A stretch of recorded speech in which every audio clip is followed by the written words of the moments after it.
Hello friends, welcome to T1 Academy. I am Sudhir Kumar.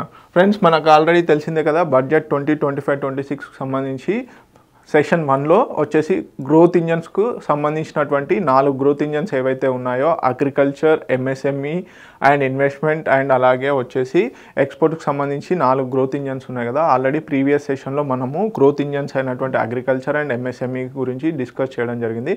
ఈ సెషన్లో వచ్చేసి investment and అలాగే ఎక్స్పోర్ట్స్ గురించి చూద్దాము. Let's start the session. Okay, so మనకి ఆల్రెడీ తెలిసిందే కదండి, ఇన్వెస్ట్మెంట్కి సంబంధించి థర్డ్ ఇంజన్ ఇది. అంటే బడ్జెట్లో మొత్తం 4 డిస్కస్ చేసాం కదా, 4ట్లో ఇది థర్డ్ అన్నమాట. యాజ్ ఏ గ్రోత్ ఇంజన్గా మనము ఇన్వెస్ట్మెంట్ అంటే మనకు మెయిన్గా ఏ సెక్టార్లో ఇన్వెస్ట్మెంట్స్ కావాలి అని చెప్పేసి ఈ బడ్జెట్లో డిస్కస్ చేయడం జరిగింది నిర్మలా సీతారామన్ గారు. సో స్పెసిఫిక్గా తన బడ్జెట్ స్పీచ్లో కొన్ని ఏదైతే హైలైట్స్ ఉన్నాయో వాటిని ముఖ్యంగా చూద్దాము. ఓకే, మెయిన్గా వచ్చేసి ఇన్వెస్టింగ్ ఇన్ పీపుల్ అనేది మెయిన్గా ఇన్వెస్ట్మెంట్ని కూడా మనం వాళ్ళు 3 సెక్టార్స్గా డివైడ్ చేశారు. ఒకటి పీపుల్ వచ్చేసి అలాగే ఇన్ఫ్రాస్ట్రక్చర్, ఈ విధంగా డిసైడ్ చేయడం జరిగింది. సో ఇన్వెస్ట్మెంట్స్ ఏంటి అంటే మెయిన్గా సక్షమ్ అంగన్వాడీ, ఇది పీపుల్కి సంబంధించిందండి. అలాగే ఎక్స్పాన్షన్ కెపాసిటీ ఆఫ్ ఐఐటీస్ ఏవైతే ఉన్నాయో మన ఐఐటీస్ యొక్క కొత్త ఐఐటీస్ని ప్రకటించడం జరిగింది, వాటిని ఎక్స్పాన్షన్ కూడా చేయడం జరిగింది. Day care cancer centres in all hospitals, ఏదైతే డిస్టిక్ హాస్పిటల్స్ ఉన్నాయో అక్కడ డే కేర్ క్యాన్సర్ సెంటర్స్ అనేవి ఏర్పాటు చేయబోతున్నారు. సో అలాగే భారతీయ భాషా పుస్తక్ స్కీము, అలాగే national centre of excellence for skilling ఏదైతే ఉందో దాన్ని కూడా వాటిని ఎన్ని ఇన్స్టిట్యూట్స్ అనేది, అలాగే Atal tinkering labs, centre of excellence in artificial intelligence upcoming. Okay, broadband connectivity, అలాగే expansion in medical education, Svanidhi, PM Svanidhi న్యూస్లో బడ్జెట్లో డిస్కస్ చేయడం జరిగింది. Welfare of online platform workers, ఎవరైతే గ్రిడ్ వర్కర్స్ ఉంటారో వాళ్ళకి సంబంధించిన అనౌన్స్మెంట్ కూడా చేయడం జరిగింది. ఓకే, ఒకసారి లెట్స్ డీప్గా కనుక చూసుకున్నట్లయితే ఫస్ట్ వచ్చేసి ఇన్వెస్టింగ్ ఇన్ పీపుల్. ఇన్వెస్ట్మెంట్ వచ్చేసి మెయిన్గా వచ్చేసి ఫస్ట్ థీమ్లో వచ్చేసి మనకు పీపుల్ పైన అంటే ప్రజల పైన ఏమేమి సంబంధించి ఇన్వెస్ట్మెంట్ చేయబోతున్నామని నిర్మలా సీతారామన్ గారు చెప్పడం జరిగింది. So Saksham anganwadi and Poshan scheme ఏదైతే ఉందో ఇవి ఆల్రెడీ ప్రీవియస్ స్కీమ్స్ అండి. సో ఈ స్కీమ్స్ యొక్క అచీవ్మెంట్స్, అలాగే ఈ స్కీమ్స్కి ఇంకా ఏమేమి చేయబోతున్నాం అనేది బడ్జెట్లో మెన్షన్ చేయడం జరిగింది. Okay, as a growth engine third ఇంజన్గా మనము ఇన్వెస్ట్మెంట్స్ని డిసైడ్ చేసాం కదండి. సో దీనిలో భాగంగా ప్రజలపైన ఇన్వెస్ట్మెంట్ చేస్తున్నారు. దానిలో వచ్చేసి ఫస్ట్ వచ్చేసి సక్షమ్ అంగన్వాడీ అండ్ పోషణ్ 2.0. సో ఇది వచ్చేసి మెయిన్గా దీంట్లో అంటే ఈ ఏదైతే ఈ స్కీమ్స్ ఉన్నాయో ఆల్రెడీ ఇవి ప్రీవియస్ స్కీమ్స్ కదండి, ఈ ప్రీవియస్ స్కీమ్స్కి ఇంకా ఎక్కువగా ఫండ్స్ అలొకేషన్ అనేది చేసి న్యూట్రిషనల్ సపోర్ట్ అనేది ఇవ్వడం జరుగుతుందన్నమాట. సో ప్రజలకు మెయిన్గా వచ్చేసి న్యూట్రిషనల్ సపోర్ట్ కావాలి అని చెప్పేసి వీటిని ఇంకా ఎక్కువగా రోబోస్ట్గా ఇంప్లిమెంట్ చేయడానికి ట్రై చేస్తున్నారు. ఓకే, సో ఫస్ట్ వచ్చేసి మెయిన్గా ఈ స్కీమ్స్ ద్వారా 8 crore మొత్తంగా 8 కోట్ల చిల్డ్రన్స్కి పిల్లలకి హెల్ప్ అవుతుందంట. ఏది ఈ సక్షమ్ అంగన్వాడీ స్కీమ్ ద్వారా. అలాగే 1 crore ప్రెగ్నెంట్ ఉమెన్ ఎవరైతే ఉన్నారో వీరికి హెల్ప్ అవుతుంది ఈ సక్షమ్ అంగన్వాడీ అండ్ పోషణ్ 2.0 ద్వారా. అలాగే 20 lakh అడల్సెంట్ గర్ల్స్ ఎవరైతే ఉన్నారో 20 lakh అడల్సెంట్ గర్ల్స్ ఎవరైతే ఉన్నారో వాళ్ళకు కూడా ఈ సక్షమ్ అండ్ అంగన్వాడీ పోషణ్ 2.0 ద్వారా హెల్ప్ అవుతుందని చెప్పేసి బడ్జెట్ స్పీచ్లో మెన్షన్ చేయడం జరిగింది. అందుకని చెప్పేసి ఇంకెక్కువగా 2.0 ప్రోగ్రామ్ని లాంచ్ చేయడం జరిగింది. సో ఇది ఇంకా రోబస్ట్గా ఇంప్లిమెంట్ చేయబోతున్నారు. ఓకే, ఇది గుడ్ రిజల్ట్స్ చూపించడం వల్ల ఇంకా దీనివల్ల ఏమవుతుందంటే చైల్డ్ మ్యారేజెస్, అలాగే ఉమెన్కు సంబంధించి ఇష్యూస్, అలాగే ప్రెగ్నెంట్ ఉమెన్కి ఏదైతే ఉందో ఇష్యూస్ అవన్నిటిని సాల్వ్ చేయడానికి ఈ సక్షమ్ అంగన్వాడీ అండ్ పోషణ్ 2.0 హెల్ప్ అవుతుంది. ఓకే, నెక్స్ట్ కనుక చూసుకున్నట్లయితే అటల్ టింకరింగ్ ల్యాబ్స్. ఆల్రెడీ ఇది న్యూస్లో ఉందండి, అంటే ఇంతకుముందు ప్రీవియస్ స్కీమ్ అండి. ఈ స్కీమ్ ద్వారా ఏంటంటే యంగ్ మైండ్స్ ఏవైతే ఉంటాయో వాళ్ళు అంటే 10th నుంచే 10th, 8th class, 9th class, 10th and intermediate స్టూడెంట్స్కే ఇన్నోవేషన్కు సంబంధించి వాళ్ళ మైండ్స్ని నర్చరింగ్ చేయడం కోసం అని చెప్పేసి ఈ స్కీమ్ను తీసుకురావడం జరిగింది. దీన్ని నీతి ఆయోగ్ వారు ఇంప్లిమెంట్ చేస్తున్నారు, అటల్ టింకరింగ్ ల్యాబ్స్. ఓకే, దీంట్లో భాగంగా ఇంకా మోర్గా అంటే ఈ అటల్ టింకరింగ్ ల్యాబ్స్ని 50,000కు పెంచడం జరిగిందనమాట. సో దీని ద్వారా ఏమవుతుందంటే కొత్తగా ఎవరైతే చదువుతున్నారో అంటే సెకండరీ స్కూల్ ఎడ్యుకేషన్ టైంలోనే వాళ్ళ యొక్క మైండ్స్ని ఇన్నోవేషన్ సైడు తరలించే విధంగా, రీసెర్చ్ సైడు తరలించే విధంగా ఈ అటల్ టింకరింగ్ ల్యాబ్స్ అనేవి చేయబోతున్నారు. సో నెక్స్ట్ 5 yearsలో ఎంతవరకు అండి ఇంకో 50,000 అటల్ టింకరింగ్ ల్యాబ్స్ని ఏర్పాటు చేయబోతున్నారు అన్నమాట. సో దీని ద్వారా యంగ్ మైండ్స్కి మెయిన్గా వచ్చేసి ఈ ఇన్నోవేషన్కి సంబంధించి అవేర్నెస్ క్రియేట్ చేయడము, సో వాళ్ళకు చిన్నప్పటి నుంచి ఒక కెపాసిటీ బిల్డింగ్ లాగా ఇది వర్కౌట్ అవుతుంది అనమాట. సో అటల్ టింకరింగ్ ల్యాబ్స్ ఎంతవరకు 50,000 అటల్ టింకరింగ్ ల్యాబ్స్ని ఎన్ని ఇయర్స్ వరకు 5 years వరకు పెంచబోతున్నాం అని చెప్పేసి చెప్పడం జరిగింది. అలాగే broadband connectivity to government secondary school and primary health care centres ఏవైతే ఉన్నాయో మనకు భారత్ నెట్ ప్రాజెక్ట్ అనేది ఉంది కానీ దీని ద్వారా గ్రామాలకి ఇంటర్నెట్ అనేది ప్రొవైడ్ చేయాలనుకుంటున్నారు. సో ఈ భారత్ నెట్ ప్రాజెక్ట్లో భాగంగా కూడా మనకి ఈ గవర్నమెంట్ సెకండరీ స్కూల్స్ ఏవైతే ఉంటాయో వాటికి ఈ బ్రాడ్బ్యాండ్ కనెక్టివిటీ, అలాగే ప్రైమరీ హెల్త్ కేర్ సెంటర్స్ ఏవైతే ఉంటాయో ప్రైమరీ హెల్త్ కేర్ సెంటర్స్లో కూడా ఇంటర్నెట్ ఫెసిలిటీస్ అనేవి ప్రొవైడ్ చేయడం జరుగుతుందన్నమాట. ఎందుకు ప్రైమరీ హెల్త్ కేర్ సెంటర్స్ అంటే మనకి డిజిటల్ హెల్త్ మిషన్లో భాగంగా డిజిటల్ కార్డ్స్ అనేవి ఇస్తున్నారుగా, డిజిటల్ హెల్త్ కార్డ్స్ అనేవి ప్రొవైడ్ చేయడం జరుగుతుందన్నమాట. So everything should be come under the digital monitoring. So అందుకని చెప్పేసి ఇక్కడ కూడా ప్రైమరీ హెల్త్ కేర్ సెంటర్లో కూడా ఎప్పటికప్పుడు మానిటరింగ్ కోసం అని చెప్పేసి ఈ బ్రాడ్బ్యాండ్ కనెక్టివిటీ అనేది చేయడం జరుగుతుంది. అలాగే భారతీయ భాషా పుస్తక్ స్కీమ్ ఏదైతే ఉందో ఇది న్యూస్లో ఉందండి. ఇది అంటే బడ్జెట్లో స్పెషల్గా మెన్షన్ చేయడం జరిగింది. భారతీయ భాషా పుస్తక్ స్కీమ్ దీంట్లో భాగంగా మన యొక్క ఎడ్యుకేషన్కి సంబంధించినటువంటి ఏవైతే బుక్స్ ఉంటాయో సెకండరీ లెవెల్స్ ఎడ్యుకేషన్ కానీ అలాగే అవన్నీ బుక్స్ అన్నిటిని కూడా డిజిటలైజ్ చేయబోతున్నారు. దీని ద్వారా ఏమవుతుందంటే డిజిటల్ లైబ్రరీ అనేది క్రియేట్ అవుతుంది. So any person can access any book from the net అన్నమాట. సో దీంట్లో భాగంగా ఈ భారతీయ భాషా పుస్తక్ స్కీమ్ అనేది తీసుకురావడం జరిగింది. అంటే డిజిటలైజ్ చేయడం వల్ల మనకి ఎక్కడి నుంచైనా పుస్తకాలు ఏ పుస్తకం కావాలన్నా కానీ ఈజీగా ఆన్లైన్లో చదువుకునే విధంగా ఈ భారతీయ పుస్తక్ స్కీమ్ అనేది తీసుకురావడం జరిగింది. Digital form in Indian languages books ఏదైతే ఉంటుందో మెయిన్గా మనకి నాట్ ఓన్లీ ఇంగ్లీష్ బుక్స్ అండి, డిజిటల్ లాంగ్వేజ్ ఈ డిజిటల్ భారతీయ భాషా పుస్తక్ స్కీమ్లో ఏమేమి లాంగ్వేజెస్ ఉన్నాయో ఇండియాలో ఆ లాంగ్వేజెస్లో ప్రచురించినటువంటి ప్రతి బుక్ కూడా అదే భాషలో డిజిటలైజ్ చేయడానికి ట్రై చేస్తున్నారన్నమాట. So this is all about Bharatiya Bhasha Pustak scheme. Okay, next వచ్చేసి national centre of excellence for skilling ఏదైతే ఉందో అప్కమింగ్ అప్గ్రేడేషన్ కోసం అని చెప్పేసి మెయిన్గా ఎప్పటికప్పుడు టెక్నాలజీ లైక్ ఆర్టిఫిషియల్ ఇంటెలిజెన్స్ అని క్లౌడ్ కంప్యూటింగ్ అని చెప్పేసి అలాగే ఈ విధంగా డిఫరెంట్ టెక్నాలజీస్ అప్గ్రేడ్ అవుతూ ఉన్నాయి. సో దీనికోసం అని చెప్పేసి యూత్లో స్కిల్లింగ్ అప్గ్రేడేషన్ కోసం అని చెప్పేసి ఏం చేశారు, national centres of excellence for skilling అనేది తీసుకొచ్చారు. ఎన్ని ఇన్స్టిట్యూషన్స్ అండి, 5 మొత్తంగా 5 ఇన్స్టిట్యూషన్ని ఈ నేషనల్ సెంటర్స్ ఆఫ్ ఎక్సలెన్స్ కింద తీసుకురావడం జరిగింది. దీని ద్వారా make for India make for world అనే థీమ్తోని మ్యానుఫ్యాక్చరింగ్ సెక్టార్ని బూస్ట్ చేయడం కోసం అని చెప్పేసి ఈ నేషనల్ సెంటర్ ఆఫ్ ఎక్సలెన్స్ని తీసుకురావడం జరిగింది. దీంట్లో భాగంగా స్కిల్లింగ్ అనేది చేస్తారు. స్కిల్లింగ్ రీస్కిల్లింగ్ అంటే ఆల్రెడీ ఎవరైతే వర్కర్స్ ఉన్నారో వాళ్ళకు కూడా అప్స్కిల్లింగ్ అంటే వాళ్ళ యొక్క టెక్నాలజీని అప్గ్రేడ్ చేయడం కోసం అని చెప్పేసి వాళ్ళ యొక్క స్కిల్ని అప్గ్రేడ్ చేయడం కోసం అని చెప్పేసి ఈ స్కిల్ సెంటర్స్ని ఏర్పాటు చేయడం జరుగుతుంది. మొత్తంగా ఎన్నండి 5. ఓకేనా, అలాగే expansion capacities of IITs. So మెయిన్గా వచ్చేసి ఇప్పటివరకు మొత్తం 5 ఐఐటీస్ని 2014 తర్వాత మొత్తంగా కొత్త ఐఐటీస్ని 5 స్టార్ట్ చేశారు. సో ఇదొక ఇంపార్టెంట్ పాయింట్. ఒక్కొక్కసారి రీసెంట్గా బడ్జెట్లో అనౌన్స్ చేసినటువంటి ఐఐటీస్ ఎక్స్పాన్షన్ స్కీమ్లో భాగంగా 2014 నుంచి ఎన్ని ఐఐటీస్ని కొత్త ఐఐటీస్ని ఏర్పాటు చేశారు అంటే అవి 5 అండి. సో మొత్తం దీని ద్వారా ఎంతమంది స్టూడెంట్స్కి లబ్ధి పొందిందంటే 6,500 మంది స్టూడెంట్స్కి లబ్ధి పొందడం జరిగింది. సో ఓకే, అంటే ఏదైతే టెక్నాలజికల్ ఎడ్యుకేషన్ ఉందో దాన్ని ప్రొవైడ్ చేయడం కోసం అని చెప్పేసి ఈ ఐఐటీస్ని ఏర్పాటు చేయడం జరిగింది జవహర్లాల్ నెహ్రూ గారి టైంలో. అదేవిధంగా మొత్తంగా వచ్చేసి ఇప్పటివరకు 23 ఐఐటీస్ ఏవైతే ఉన్నాయో అవి 100% రేషియోతో వర్క్ చేస్తున్నాయి. సో మొత్తంగా ఎంత స్టూడెంట్ కెపాసిటీ పెరిగిందంటే మనకి 65,000 స్టూడెంట్ కెపాసిటీ నుంచి 135,000 కెపాసిటీస్కి పెంచడం జరిగిందన్నమాట. సో దీని ద్వారా ప్రతి ఏటా విద్యార్థుల యొక్క రేషియో అనేది పెరిగింది, అంటే అవుట్కమ్స్ అనేవి పెరిగాయి అన్నమాట. సో టెక్నాలజీ ఎడ్యుకేషన్లో ఎక్కువగా ఛాన్సెస్ పెరిగాయి అన్నమాట. ఎంతవరకు 1,35,000 మెంబర్స్ స్టూడెంట్స్ అనేవాళ్ళు అవుట్ అవుతున్నారు. సో ఇన్ పాస్ట్ 10 yearsలో ఈ కెపాసిటీ అంటే 65,000 నుంచి 1.35 lakhs వరకు పెంచడం జరిగింది seating capacity. Okay, centre of excellence in AI education అనేది ఏర్పాటు చేయబోతున్నారండి. సో మెయిన్గా వచ్చేసి ఇది ఎడ్యుకేషన్ సెక్టార్లోకి మెయిన్గా బూస్ట్ చేయడానికి కోసం అని చెప్పేసి తీసుకురావడం జరిగింది. సో టోటల్ అవుట్లే ఎంత అండి 500 crores. ఈ మెయిన్గా సెంటర్ ఆఫ్ ఎక్సలెన్స్ ఎందుకంటే ఇప్పుడున్నటువంటి ప్రజెంట్ టెక్నాలజీలో artificial intelligence and machine learning అనేవి చాలా ప్రాచుర్యంలో ఉన్నాయి. అందుకని చెప్పేసి ఈ centre of excellence artificial intelligence కోసం అని చెప్పేసి తీసుకురావడం జరిగింది. అంటే ఆర్టిఫిషియల్ ఇంటెలిజెన్స్లో రాబోయే ఇంకా ఏమేమి అడ్వాన్స్ లెవెల్స్ ఉన్నాయో ముందే అంచనా వేసి దాని ద్వారా ఇంకా మన దేశానికి ఈ ఆర్టిఫిషియల్ ఇంటెలిజెన్స్లో ఇంకేమేమి అభివృద్ధి చేయొచ్చు అని చెప్పేసి ఈ సెంటర్ ఆఫ్ ఎక్సలెన్స్ అనేది వర్క్ చేస్తుంది అనమాట. So this is about centre of excellence. Okay, expansion of medical education అండి. మెయిన్గా వచ్చేసి 10,000 అడిషనల్ సీట్స్ అనేవి యాడ్ చేయబోతున్నారు. ఎన్ని ఇయర్స్కి?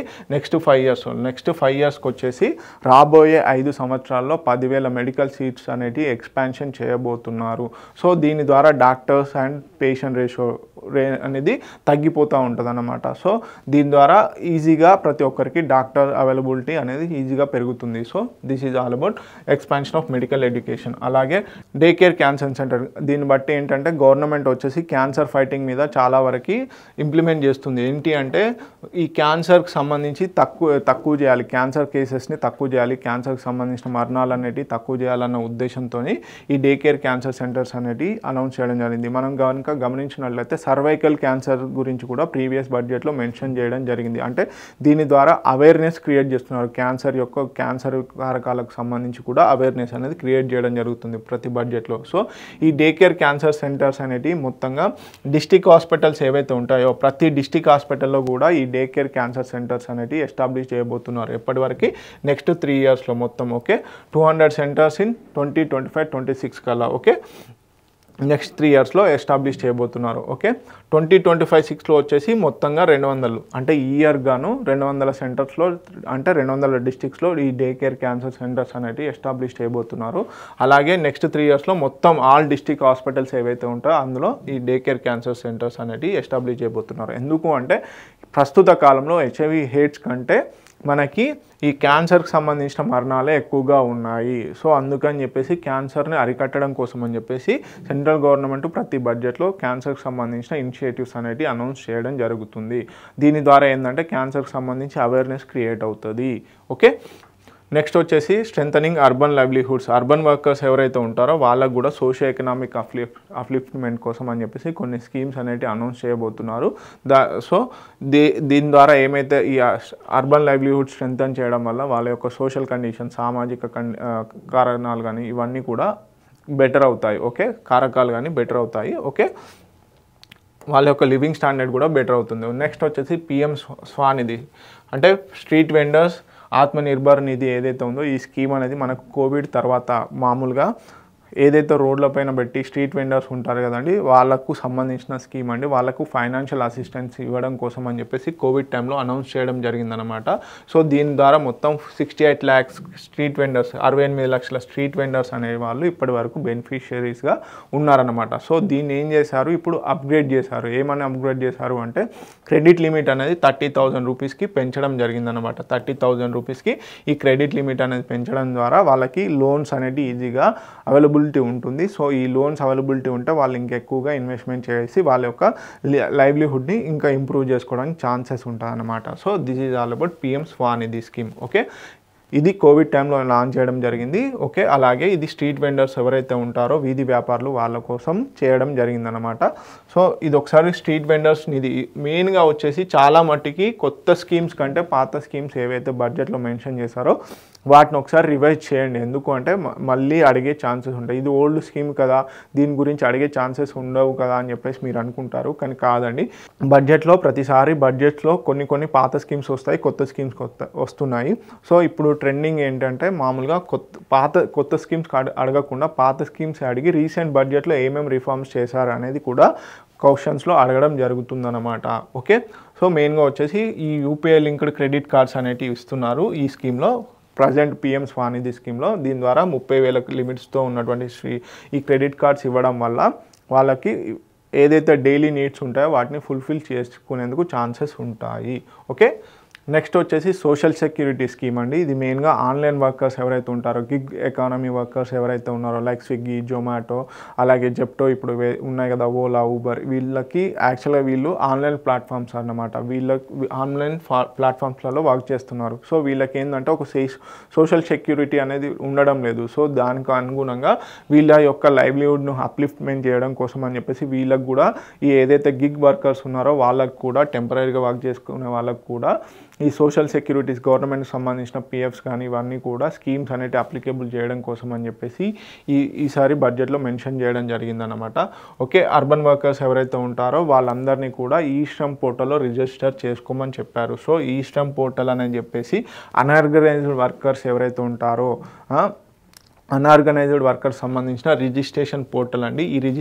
ఈ పోర్టల్లో రిజిస్టర్ అయినటువంటి అన్ఆర్గనైజ్డ్ వర్కర్స్ అందరికీ కూడా గవర్నమెంట్ స్కీమ్స్ని అప్లికేబుల్ చేసే విధంగా ఈ శ్రమ్ పోర్టల్ని డిజైన్ చేయడం జరిగిందనమాట. సో ఎవరైతే ఇందులో రిజిస్టర్ అవుతున్నారో అన్ఆర్గనైజ్డ్ వర్కర్స్గా వాళ్ళకి గవర్నమెంట్కి సంబంధించిన స్కీమ్స్ ఇతరత్ర అన్నీ కూడా ఈ శ్రమ్ పోర్టల్ ద్వారా ఈజీగా ఇవ్వడం జరుగుతుందన్నమాట. సో ఎవరైతే ఉన్నారో గిగ్ వర్కర్స్, ఆన్లైన్ వర్కర్స్ ఎవరైతే ఉన్నారో వాళ్ళకు కూడా ఈ శ్రమ్ అనే పోర్టల్లో రిజిస్టర్ అయ్యేందుకు ఈసారి వెసులుబాటు కల్పించడం జరిగింది. దీని ద్వారా ఏంటంటే వాళ్ళకంటూ కూడా అన్ఆర్గనైజ్డ్ వర్కర్స్ అని చెప్పేసి ఐడెంటిటీ కార్డ్స్ అనేవి రావడం జరుగుతుంది అనమాట. సో దీని ద్వారా మొత్తంగా ఒక కోటి గిగ్ వర్కర్స్ ఎవరైతే ఉన్నారో ఆన్లైన్ ప్లాట్ఫామ్స్లలో పనిచేసే వాళ్ళకి హెల్ప్ అవుతుంది అనమాట. సో దీని ద్వారా వాళ్ళకు కూడా సోషల్ సెక్యూరిటీ అని పెరిగి వాళ్ళ యొక్క లైవ్లీ కండిషన్స్ కూడా పెరగడం జరుగుతుంది. So this is all about social security. Okay, next వచ్చేసి ఇప్పటివరకు మనం ఏం చూసామండి, ఇన్వెస్టింగ్ ఇన్ పీపుల్ చూసాము. ఇన్వెస్ట్మెంట్ అనే గ్రోత్ ఇంజన్లో ఇన్వెస్ట్మెంట్ ఇన్ పీపుల్ చూసాము. ఇప్పుడు వచ్చేసి ఇన్వెస్ట్మెంట్ ఇన్ ది ఎకానమీ అంటే ఇన్ఫ్రాస్ట్రక్చర్ కానీ ఇంకేమైనా ఇతరత్ర రంగాలకు సంబంధించినటువంటి అనౌన్స్మెంట్స్ అన్నమాట. సో ఒకసారి కనుక చూసుకున్నట్లయితే సపోర్ట్ స్టేట్స్ ది ఇన్ఫ్రాస్ట్రక్చర్ అంటే స్టేట్స్కి కొంత 1.5 lakhs crores 1.5 లక్షల కోట్ల ఇంట్రెస్ట్ ఫ్రీ లోన్స్ అనేవి ఇవ్వడం జరుగుతుందన్నమాట. సో అంటే స్టేట్స్ అనేది, రాష్ట్రాలు అనేవి ఇన్ఫ్రాస్ట్రక్చర్లో ఇన్వెస్ట్మెంట్ చేయడం కోసం అని చెప్పేసి ఈ స్కీమ్ని అనౌన్స్మెంట్ చేయడం జరిగింది. అలాగే అసెట్ మానిటైజేషన్ ప్లాన్ అనేది 25-30కి ఎంత ఉండాలి అని చెప్పేసి డిస్కస్ చేయడం జరిగింది. జల్ జీవన్ మిషన్ అనేది కూడా పవర్ సెక్టార్లో రిఫార్మ్స్ అనేది తీసుకురావడం జరిగింది. Incentivise distribution reforms. So 0.5% of GSDP of states అనేది ఉండాలి అని చెప్పేసి అర్బన్ ఛాలెంజ్ ఫండ్ అనేది కొత్తగా తీసుకురావడం జరిగింది. ఇది ఇంపార్టెంట్ అండి, అర్బన్ ఛాలెంజ్ ఫండ్. ఒకసారి డీటెయిల్గా చూద్దాము. అలాగే వచ్చేసి మ్యారిటైమ్ డెవలప్మెంట్ ఫండ్ అనేది కూడా బడ్జెట్లో డిస్కస్ చేయడం జరిగింది. అలాగే ఫ్యూచర్ నీడ్స్, బీహార్కు సంబంధించి కొన్ని మెయిన్గా అనౌన్స్మెంట్ చేయడం జరిగింది ఇన్ఫ్రాస్ట్రక్చర్ పరంగా ఏంటి అనేది చూద్దాము. అలాగే nuclear energy mission for Viksit Bharat. So ఇది ఒకటి ఇంపార్టెంట్ అండి, న్యూక్లియర్ ఎనర్జీ అనేది ఇప్పుడు ట్రెండింగ్లో ఉంది. అలాగే ఉడాన్ స్కీమ్కి సంబంధించి స్వామి ఫండ్ అనేది ఉందండి. So this is all about investing in economy. ఒకసారి డీటెయిల్గా చూద్దాం ఏంటి అనేది. మోస్ట్లీ వచ్చేసి ఇన్వెస్టింగ్ ఇన్ ఎకానమీలో వచ్చేసి పబ్లిక్ ప్రైవేట్ పార్ట్నర్షిప్తో ఇన్ఫ్రాస్ట్రక్చర్ అనేది డెవలప్ చేయాలి అని చెప్పేసి తీసుకొచ్చారు. సో 3 yearsలో ఒక రోడ్ మ్యాప్ అనేది తీసుకురావడం జరిగింది, అంటే ప్లాన్ ఆఫ్ యాక్షన్ లాగా. సో దీంట్లో మెయిన్గా వచ్చేసి ఇన్ఫ్రాస్ట్రక్చర్కి సంబంధించి పబ్లిక్ ప్రైవేట్ పార్ట్నర్షిప్లోనే మనం ఇన్ఫ్రాస్ట్రక్చర్ని డెవలప్ చేస్తే బాగుంటుంది, అదేవిధంగా ప్రైవేట్ సెక్టార్కి కూడా ఊతంగా ఉంటుంది అని చెప్పేసి అనౌన్స్ చేయడం జరిగింది. సో దీంట్లో భాగంగా కూడా రాష్ట్రాలు ఏవైతే ఉన్నాయో ఆ రాష్ట్రాలు కూడా పాల్గొనాలి అని చెప్పేసి చెప్పడం జరిగిందనమాట. అలాగే support to the states for infrastructure, రాష్ట్రాలకు సంబంధించి ఏవైతే ఇన్ఫ్రాస్ట్రక్చర్ ప్రాజెక్ట్స్ ఉంటాయో లైక్ రోడ్స్ కానీ, బిల్డింగ్స్ కానీ, అలాగే డ్యామ్స్ కానీ ఇవన్నీ కూడా డెవలప్ చేయడం కోసం అని చెప్పేసి స్టేట్స్కి 1.5 lakhs crores యొక్క లోన్స్ అనేవి అనౌన్స్ చేయడం జరిగింది. ఇది 50 years టర్మ్ లోన్ అండి. సో దీంట్లో ఏంటంటే ఇంట్రెస్ట్ ఫ్రీ లోన్స్ అనమాట. సో దీని ద్వారా ఏదైతే 1.5 lakhs crores స్టేట్స్కి అలొకేషన్ చేశారో దాని ద్వారా ఇన్ఫ్రాస్ట్రక్చర్ ప్రాజెక్ట్స్ ఏవైతే ఉంటాయో వాటికి ఈజీగా మనకి అమౌంట్ అనేది దొరుకుతుందన్నమాట రాష్ట్రాలకి. సో తద్వారా వాళ్ళ రాష్ట్రాల్లో ఈజీగా ఇన్ఫ్రాస్ట్రక్చర్ అనేది డెవలప్ చేసుకోగలుగుతారు. అలాగే అసెట్ మానిటైజేషన్ ప్లాన్ 2025-2030 ఏదైతే ఉందో ఆ ఇయర్స్కి గాను అసెట్ మానిటైజేషన్ ప్లాన్ అనేది చేశారు. డిస్ఇన్వెస్ట్మెంట్ అనమాట ఇది ఒక రకంగా. సో 10 lakhs crores వరకు పూల్ చేయాలి డిఫరెంట్ ప్రాజెక్ట్స్ ద్వారా అని చెప్పేసి టార్గెట్ పెట్టుకున్నారు. అలాగే జల్ జీవన్ మిషన్, దీన్ని 100% ట్యాప్ వాటర్ డిస్ట్రిబ్యూషన్ ఏదైతే ఉందో ఈ జల్ జీవన్ మిషన్ యొక్క మెయిన్ ఇంటెన్షన్ అన్నమాట. సో మొత్తంగా 2025 కల్లా ప్రతి ఇంటింటికి వాటర్ అనేది ట్యాప్తో కూడుకున్నటువంటి వాటర్ అనేది నల్లతో కూడుకున్నటువంటి నీరు అనేది ప్రొవైడ్ చేయాలి అని చెప్పేసి సెంట్రల్ గవర్నమెంట్ స్కీమ్ అన్నమాట. సో దీంట్లో భాగంగా ఇది 2028 కల్లా ఎక్స్టెన్షన్ చేయడం జరిగింది. 2028 కల్లా ప్రతి ఇంటికి కూడా నల్లతో కూడినటువంటి వాటర్ అనేది ఇవ్వాలి అని చెప్పేసి ఈ జల్ జీవన్ మిషన్లో పేర్కొనడం జరిగింది. ఓకే, నెక్స్ట్ వచ్చేసి అర్బన్ ఛాలెంజ్ ఫండ్ అండి. ఇది మెయిన్ ఇంపార్టెంట్ అండి. మెయిన్గా వచ్చేసి దీనికి వచ్చేసి అర్బన్ ఛాలెంజ్ ఫండ్లో మనకి 1 లక్ష కోట్ల వరకు ఇన్వెస్ట్మెంట్ చేసే ఛాన్సెస్ ఉన్నాయండి. మెయిన్గా వచ్చేసి cities as a growth hubs, so creative redevelopment of cities and water and శానిటేషన్కి సంబంధించినటువంటి ప్రపోజల్స్ అనేది చూశారు. సో దీంట్లో భాగంగా ఏం చేస్తారు, ఈ అర్బన్ ఛాలెంజ్ ఫండ్లో వచ్చేసి మెయిన్గా అర్బన్స్ అనేది గ్రోత్ హబ్స్. మనకి మెయిన్గా ఇప్పుడు ఉన్నటువంటి ప్రజెంట్ సిచ్యువేషన్లో మనము ఒకప్పుడు రూరల్ ఎకానమీతో డిపెండ్ అయ్యేది, ఇప్పుడు అర్బన్ పాపులేషన్ అనేది పెరుగుతుంది. సో తద్వారా సిటీస్లో వచ్చేటువంటి ఛాలెంజెస్ ఏమైతే ఉంటాయో వాటిని ట్యాకిల్ చేయడం కోసం అని చెప్పేసి అర్బన్ ఛాలెంజ్ ఫండ్ అంటే లైక్ ట్రాన్స్పోర్ట్ ఇష్యూస్ కానీ, అలాగే శానిటైజేషన్ ఇష్యూస్ కానీ, వాటర్ ఇష్యూస్ కానీ వీటిని అప్కమింగ్ చేసుకోవడం కోసం అని చెప్పేసి ఈ అర్బన్ ఛాలెంజెస్ ఫండ్ అనేది తీసుకురావడం జరిగింది. సో దీంట్లో భాగంగా 10,000 crores అనేది అలొకేషన్ చేయారు 2025-26 కోసం అని చెప్పేసి. 1 lakh crore ఇది ఈ ఏదైతే 1 లక్ష కోట్లతోని ఈ స్కీమ్ అనేది ఈ ఫండ్ అనేది క్రియేట్ చేయడం జరిగింది. కాకపోతే 2025-26 గాను 10,000 crores అనేది అలొకేషన్ చేయడం జరిగిందనమాట. అలాగే nuclear energy mission for Viksit Bharat. So ఇది ఇంపార్టెంట్ అండి, చాలా important. Nuclear energy mission for Viksit Bharat, దీంట్లో భాగంగా ఈ మిషన్లో భాగంగా మనకు అటామిక్ ఎనర్జీ యాక్ట్ అలాగే civil liability for nuclear damage act ఏదైతే ఉందో చాలా ఇంపార్టెంట్ అండి. ఈ 2 యాక్ట్స్ కూడా అటామిక్ ఎనర్జీ యాక్ట్ అలాగే civil liability for nuclear damage act ఏదైతే ఉందో ఈ 2 కూడా అమెండ్మెంట్ చేయబోతున్నారు. సో దీని ద్వారా మెయిన్గా దీని ఇంటెన్షన్ ఏంటంటే ఇప్పటి వరకు ఈ అటామిక్ ఎనర్జీ న్యూక్లియర్ ఎనర్జీ ఏదైతే ఉందో ఇది ఓన్లీ గవర్నమెంట్ ఓన్డ్ ఇండస్ట్రీస్ మాత్రమే డెవలప్ చేసాయి అన్నమాట. కాకపోతే ఈ ఏదైతే న్యూక్లియర్ ఎనర్జీని ఇప్పుడు ప్రైవేట్ సెక్టార్కి కూడా అప్పగించాలి అని చెప్పేసి ప్లానింగ్ ఉంది. సో దాంట్లో భాగంగానే atomic energy and civil liability for nuclear damage యాక్ట్ని అమెండ్మెంట్ చేయబోతున్నారు. ఎందుకు అంటే మెయిన్గా వచ్చేసి న్యూక్లియర్ ఎనర్జీ ద్వారా చాలా పొల్యూటెడ్ ఫ్రీ అంటే కాలుష్యం లేనటువంటి ఎనర్జీని ఉత్పత్తి చేయవచ్చు. This is the most important point for nuclear energy. అందుకని చెప్పేసి ఈ న్యూక్లియర్ ఎనర్జీ యొక్క దాన్ని డెవలప్ చేయడం కోసం అని చెప్పేసి వికసిత్ భారత్ కోసం అని చెప్పేసి ఈ న్యూస్లో మెన్షన్ చేశారు, బడ్జెట్లో మెన్షన్ చేయడం జరిగింది. Okay, nuclear energy mission for research and development కోసం అని చెప్పేసి స్మాల్ మాడ్యులర్ రియాక్టర్స్ ఏవైతే ఉన్నాయో ఇది ట్రెండింగ్ టాపిక్ అండి. స్మాల్ మాడ్యులర్ రియాక్టర్స్ మనకి హెవీ వాటర్ రియాక్టర్స్ అని అలాగే ప్రెషరైజ్డ్ హెవీ వాటర్ రియాక్టర్స్ అని ఉంటాయి కదా, దాంట్లో భాగంగానే స్మాల్ మాడ్యులర్ రియాక్టర్స్ అనేటివి న్యూస్లో ఉన్నాయి. ఇవి ప్రస్తుతం న్యూక్లియర్ ఎనర్జీ డెవలప్మెంట్లో ఇది ఒక అడ్వాన్స్డ్ లెవెల్ అండి. సో ఇప్పుడు ఏంటంటే ఈ అడ్వాన్స్డ్ లెవెల్ ఆఫ్ టెక్నాలజీని యూజ్ చేసుకొని ఇండియాలో ఈ స్మాల్ మాడ్యులర్ రియాక్టర్స్ని డెవలప్ చేయాలనుకుంటున్నారు. మొత్తంగా 20,000 crores ఏదైతే ఉందో ఈ 20,000 crores ఇన్వెస్ట్మెంట్ చేసి మొత్తంగా 5 ఇండిజినస్లీ డెవలప్డ్ అంటే పూర్తిగా స్వదేశీ టెక్నాలజీతోని స్మాల్ మాడ్యులర్ రియాక్టర్స్ అనేటివి తీసుకురావాలనుకుంటున్నారు. ఓకే, ఎప్పటి వరకు అండి 2033 వరకు, ఈ 2033 వరకల్లా మనకి ఈ 5 indigenously developed small modular reactors అనేవి ఎస్టాబ్లిష్ చేయబోతున్నారు అనమాట. Okay, this is all about nuclear energy mission for Viksit Bharat. Compulsory important అండి. ఇవి కంపల్సరీ ఏ యాక్ట్స్ని మాడిఫికేషన్ చేయబోతున్నారు, అమెండ్మెంట్ చేయబోతున్నారు, అలాగే ఎన్ని స్మాల్ మాడ్యులర్ రియాక్టర్స్ ఉన్నాయని చెప్పేసి, అలాగే what is the difference between the small modular reactors and regular modular reactors ఏవైతే ఉన్నాయో ప్రస్తుతం ఉన్నటువంటి న్యూక్లియర్ రియాక్టర్స్కి స్మాల్ మాడ్యులర్ రియాక్టర్స్కి డిఫరెన్స్ ఏందనేది కనుక్కోండి. ఎందుకంటే లాస్ట్ ఇయర్ ఎగ్జామ్లో కొన్ని ప్రీవియస్ టీఎస్పీఎస్సీ ఎగ్జామ్స్లో కూడా అడగడం జరిగింది స్మాల్ మాడ్యులర్ రియాక్టర్స్ గురించి. అలాగే నెక్స్ట్ వచ్చేసి షిప్ బిల్డింగ్ అండి. మనకు మెయిన్గా వచ్చేసి ట్రాన్స్పోర్ట్ వచ్చేసి ఇంటర్నేషనల్ ట్రాన్స్పోర్ట్ వచ్చేసి మనకు మెయిన్గా షిప్స్లలో జరుగుతుంది. సో ఇండియా యొక్క కోస్ట్ లైన్ అనేది రీసెంట్గా ఇంక్రీజ్ అవ్వడం కూడా జరిగింది. అంటే సో అది ఎంత అనేది కామెంట్ సెక్షన్లో మెన్షన్ చేయండి. అలాగే ఈ ఏదైతే మ్యారిటైమ్ ట్రేడ్ ఏదైతే ఉంటుందో సముద్ర మార్గాన్ని ఇంప్రూవ్మెంట్ చేయడం కోసం అని చెప్పేసి షిప్ బిల్డింగ్ ఇండస్ట్రీని డెవలప్ చేయాలన్న ఉద్దేశంతో ship building financial assistant policy అనేది తీసుకురావడం జరిగింది. దీన్ని రీవ్యాంప్ చేశారు, అంటే ఆల్రెడీ ఉన్నదాన్నే కొత్తగా తీసుకురావడం జరిగింది. దీంట్లో భాగంగా వచ్చేసి ఏదైతే ఇన్ఫ్రాస్ట్రక్చర్ హార్మోనైజ్డ్ మాస్టర్ లిస్ట్ ఉందో దాంట్లో ఈ లిస్ట్లో కొంతవరకు సైజు ఉన్నటువంటి షిప్స్ను మాత్రమే ఉంచుతారన్నమాట. కాకపోతే ఇప్పుడు ఏం చేశారంటే మేజర్ షిప్స్, పెద్ద పెద్ద షిప్స్, కార్గో షిప్స్ ఏవైతే ఉంటాయో వాటిని కూడా ఈ ఇన్ఫ్రాస్ట్రక్చర్ హార్మోనైజ్డ్ మాస్టర్ లిస్ట్ ఏదైతే ఉందో దాంట్లో ఇంక్లూడ్ చేయడం జరిగింది.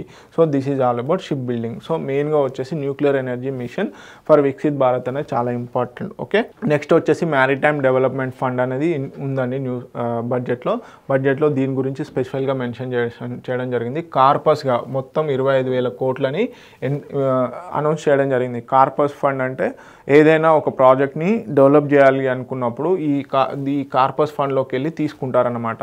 కొంత తీసుకొని 49% వరకు గవర్నమెంట్ ఇన్వెస్ట్మెంట్ చేస్తుంది. ఆ మిగతా ప్రాజెక్ట్ యొక్క కాస్ట్ వచ్చేసి పబ్లిక్ ప్రైవేట్ పార్ట్నర్షిప్లో భాగంగా ఈ ప్రైవేట్ వాళ్ళు ఇన్వెస్ట్మెంట్ చేయాల్సి వస్తుంది అనమాట. సపోజ్ ఒక దగ్గర పోర్ట్ కానీ ఇంకేదైనా డెవలప్ చేయాలి, ఏదైనా సూరత్లో సపోజ్ ఒక పోర్ట్ని డెవలప్ చేయాలనుకున్నామో, లేదంటే కాకినాడలో ఒక పోర్ట్ని డెవలప్ చేయాలనుకున్నామో ఈ కార్పస్ ఫండ్ నుంచి కొంత అమౌంట్ను తీసుకుంటారు. దానికి అయ్యే ఒక పోర్ట్ని డెవలప్ చేయాలంటే ఒక 1,000 crores అవుతుంది. దీంట్లోకి వెళ్ళి 49,000% వచ్చేసి గవర్నమెంట్ ఈ కార్పస్ ఫండ్ నుంచి తీసుకుంటుంది. సో దీని ద్వారా ఇన్వెస్ట్మెంట్కి ఊతంగా అనమాట. మిగతా 51% ప్రైవేట్ ఆర్గనైజేషన్స్ ఇన్వెస్ట్మెంట్ చేయాలన్నమాట. Okay, this is about maritime development fund. ఎంత కార్పస్ ఫండ్ అండి? మనకి 25,000 crores-తోని ఈ development fund, maritime development fund అనే కార్పస్ ఫండ్ని ఎస్టాబ్లిష్ చేయడం జరిగింది. అలాగే ఉడాన్ రీజనల్ కనెక్టివిటీ స్కీమ్ అండి, మనకి ఇది అందరికీ తెలుసు. ఉడే దేశ్ ఆమ్ నాగరిక్ ఏదైతే ఉందో ఆ స్కీమ్కు సంబంధించి ఇంకా ఏమేమి తీసుకురాబోతున్నాము అని చెప్పేసి ఈ బడ్జెట్లో మెన్షన్ చేయడం జరిగిందనమాట. నెక్స్ట్ వచ్చేసి ఈ రాబోయే 10 సంవత్సరాల్లో 4 crore ప్యాసింజర్స్ ఏదైతే ఉందో 4 కోట్లకు ఈ ఎయిర్వేస్ ద్వారా ట్రావెల్ అయ్యే ప్రజలను మొత్తం ప్యాసింజర్స్ని మొత్తం 4 కోట్లకు పెంచాలి నెక్స్ట్ 10 yearsలో అని చెప్పేసి టార్గెట్గా ఫిక్స్ చేయడం జరిగింది ఈ ఉడాన్లో భాగంగా. అలాగే 120 వరకు కొత్త డెస్టినేషన్స్ ఏవైతే ఉంటాయో వాటిని యాడ్ చేయడం జరిగిందన్నమాట ఈ ఉడాన్ స్కీమ్లో భాగంగా. దీంట్లో భాగంగా అలాగే హెలిప్యాడ్స్, స్మాలర్ హెలిప్యాడ్స్, అలాగే ఎయిర్పోర్ట్స్ని కూడా in hilly areas, aspirational districts ఏవైతే ఉన్నాయో అక్కడ కూడా మనకి ఈ ఎయిర్ ట్రాన్స్పోర్ట్ని డెవలప్ చేయాలని చెప్పేసి ఈసారి బడ్జెట్లో మెన్షన్ చేయడం జరిగింది. ఓకే, నెక్స్ట్ కనుక చూసుకున్నట్లయితే green field airports in Bihar. మెయిన్గా మనకి బీహార్కు సంబంధించి ఈ బడ్జెట్లో కొన్ని స్పెషల్ అనౌన్స్మెంట్ అనేది చేయడం జరిగిందండి. సో దాంట్లో భాగంగా బీహార్లో వచ్చేసి పాట్నా ఎయిర్పోర్ట్ ఏదైతే ఉందో దానికి, అలాగే నెక్స్ట్ బ్రౌన్ ఫీల్డ్, అలాగే బీతా ఏదైతే ఉందో ఈ బీతా ఎయిర్పోర్ట్ని అప్గ్రేడ్ చేయడం కోసం అని చెప్పేసి అనౌన్స్ చేయడం జరిగింది. So this is not important that much. Okay, western Kosi canal project in Mithilanchal. Okay, బీహార్లో ఉన్నటువంటి మిథిలాంచల్ ఏరియా ఏదైతే ఉందో అది చాలా ఫేమస్ అండి. ఆ మిథిలాంచల్ ఏరియాకి వెస్ట్రన్ కోషి కెనాల్ ఏదైతే ఉందో దీనికోసం అని చెప్పేసి స్పెషల్ ఫైనాన్షియల్ సపోర్ట్ అనేది అనౌన్స్ చేయడం జరిగింది. సో బీహార్కి సంబంధించి చెప్పాను కదండి, కొన్ని స్పెషల్ అనౌన్స్మెంట్ చేయడం జరిగింది. సో ఈ ప్రాజెక్టు ద్వారా 50 hectares ఆఫ్ ల్యాండ్ అనేది అగ్రికల్చర్ కిందికి రావడం జరుగుతుంది. ఇరిగేషన్ అనేది ఈ 50,000 హెక్టార్స్కి ఇరిగేషన్ ప్రొవైడ్ చేయడం ద్వారా రైతులకు లాభం చేకూరుతుందని చెప్పేసి సెంట్రల్ గవర్నమెంట్ స్పెషల్గా ఫైనాన్షియల్ సపోర్ట్ అనేది అనౌన్స్ చేయడం జరిగింది. ఏ ప్రాజెక్ట్ అండి? Western Kosi canal. Okay, next కనుక చూసుకున్నట్లయితే మైనింగ్ సెక్టార్లో రిఫార్మ్స్ ఏమేమి చేశారు. సో క్రిటికల్ మినరల్స్ ఏవైతే ఉన్నాయో ఆ క్రిటికల్ మినరల్స్ని రికవరీ చేయడం కోసం అని చెప్పేసి మైనింగ్ సెక్టార్లో రిఫార్మ్స్ అనేది తీసుకురావడం జరిగింది. సో దీంట్లో భాగంగా పిఎం గతిశక్తి మనకి ఏదైతే ఉందో పిఎం గతిశక్తి కింద మ్యాప్స్ ఉన్నటువంటి ఆ జియో స్పేషియల్ మ్యాప్స్ ఏవైతే ఉన్నాయో అవి ప్రైవేట్ ఆర్గనైజేషన్స్కి ఇవ్వడం జరుగుతుందన్నమాట. సో ఆ ప్రైవేట్ ఆర్గనైజేషన్స్ రిలవెంట్ డాటాను యూజ్ చేసుకొని, మ్యాప్స్ని యూజ్ చేసుకొని ఎక్స్ప్లోరేషన్, ఈ క్రిటికల్ మినరల్స్ అనేది చాలా ఇంపార్టెంట్ అండి. వీటిని మనం ఇంపోర్ట్ చేసుకుంటున్నాం బయటి కంట్రీస్ నుంచి. సో మన దగ్గర ఉన్నటువంటి నిల్వలని ఏదైతే స్టోరేజెస్ ఉంటాయో ఆ నిల్వలని మనకి ప్రాపర్గా యూజ్ చేసుకోవాలి అన్న ఉద్దేశంతో దాని ద్వారా ఇంపోర్ట్స్ అనేవి తగ్గిపోతాయి. సో అందుకని చెప్పేసి ప్రైవేట్ సెక్టార్కి హెల్ప్ చేయాలన్న ఉద్దేశంతో ఈ రిలవెంట్ డాటా మ్యాప్స్ ఏవైతే ఉన్నాయో అవి ప్రైవేట్ సెక్టార్కి ఇవ్వడం జరుగుతుందన్నమాట. దాని ద్వారా ఆ మ్యాప్స్ని ఉపయోగించుకొని ప్రైవేట్ సెక్టార్స్ వాళ్ళు ఎక్స్ప్లోరేషన్స్ అనేటివి స్టార్ట్ చేసేసి క్రిటికల్ మినరల్స్ అనేటివి ఎక్కువగా ఎక్స్ట్రాక్ట్ చేయడం జరుగుతుంది. దాని ద్వారా మనకి ఇంపోర్ట్స్ అనేటివి తగ్గుతాయి. ఇంపోర్ట్స్ తగ్గితే ఆటోమేటిక్గా మనకి ఈ క్రిటికల్ మినరల్స్ ద్వారా ఉపయోగించేటువంటి రా మెటీరియల్స్గా ఉపయోగించేటువంటి ఈ క్రిటికల్ మినరల్స్ ద్వారా ఉత్పత్తి అయ్యేటువంటి వస్తువుల యొక్క రేట్స్ అనేటివి తగ్గుతాయి అన్నమాట. ఓకే, అలాగే మెయిన్గా వచ్చేసి కోబాల్ట్ పౌడర్ ఏదైతే ఉందో ఇవన్నిటిని కూడా ఎగ్జామ్ చేశారన్నమాట. అలాగే లెడ్, జింక్, 12 మోర్ క్రిటికల్ మినరల్స్కి వాల్యూ అడిషన్గా ఈ స్కీమ్ అనేది తీసుకురావడం జరిగింది, రిఫార్మ్స్ చేయడం జరిగిందనమాట. ఇది మెయిన్గా ఎందుకు అంటే లిథియం అయాన్ బ్యాటరీ ఇండస్ట్రీ ఏదైతే ఉందో ప్రజెంట్గా ఎలక్ట్రిక్ వెహికల్స్లో ఉపయోగించే లిథియం అయాన్ బ్యాటరీస్ చాలా ఈ లిథియం అయాన్ బ్యాటరీస్నే వాడతారు. సో దానికని చెప్పేసి ఈ క్రిటికల్ మినరల్స్ అనేవి చాలా ఇంపార్టెంట్. సో అందుకని చెప్పేసి తీసుకొచ్చారు. సో స్వామి ఫండ్ అనేది బడ్జెట్లో డిస్కస్ చేయడం జరిగిందండి. ఇది స్వామి ఫండ్ అనేది ఆల్రెడీ ఉందండి. మెయిన్గా వచ్చేసి ఈ స్కీమ్ వచ్చేసి స్వామి స్కీమ్ ఏదైతే ఉందో special window for affordable and mid income housing ఏదైతే ఉందో మెయిన్గా దీంట్లో భాగంగా ఈ అపార్ట్మెంట్స్ని కన్స్ట్రక్షన్ చేసి మెయిన్గా మిడిల్ ఇన్కమ్ ఫ్యామిలీస్కి ఈ అపార్ట్మెంట్స్ అనేవి అలొకేషన్ చేయడం జరుగుతుందన్నమాట. సో మెయిన్గా వచ్చేసి ఇప్పటివరకు 50,000 ఏవైతే ఉన్నాయో ఆల్రెడీ 50,000 వరకు ఇండ్లని కంప్లీట్ చేసి అప్పగించడం జరిగింది. సో రాబోయే కాలంలో ఇంకా ఈ 2025 కల్లా మొత్తంగా వచ్చేసి ఇంకొక అడిషనల్గా 40,000 కొత్త ఇండ్లను నిర్మించబోతున్నారు. సో ఇది ఒక సక్సెస్ఫుల్ స్టోరీ అండి. సో దానికోసం అని చెప్పేసి మొత్తంగా ఇంకా స్వామి ఫండ్ 2 అనేది తీసుకురావడం జరిగింది. అంటే 2.0 లాగా ఒక రకంగా సెకండ్ లెవెల్ అన్నమాట. దీంట్లో భాగంగా 15,000 crores అనేది ఇన్వెస్ట్మెంట్ చేయబోతున్నారు. సో దీని ద్వారా వచ్చేసి ఇంకొక 1,00,00,000 హౌసింగ్ యూనిట్స్ అనేటివి డెవలప్ చేయబోతున్నారు అన్నమాట. కొత్తగా కట్టించి ప్రజలకు ఇవ్వడం జరుగుతుంది. So this is all about స్వామి స్కీమ్. ఓకే, దీని యొక్క అబ్రివేషన్ చాలా important, special window for affordable and mid income housing scheme అన్నమాట.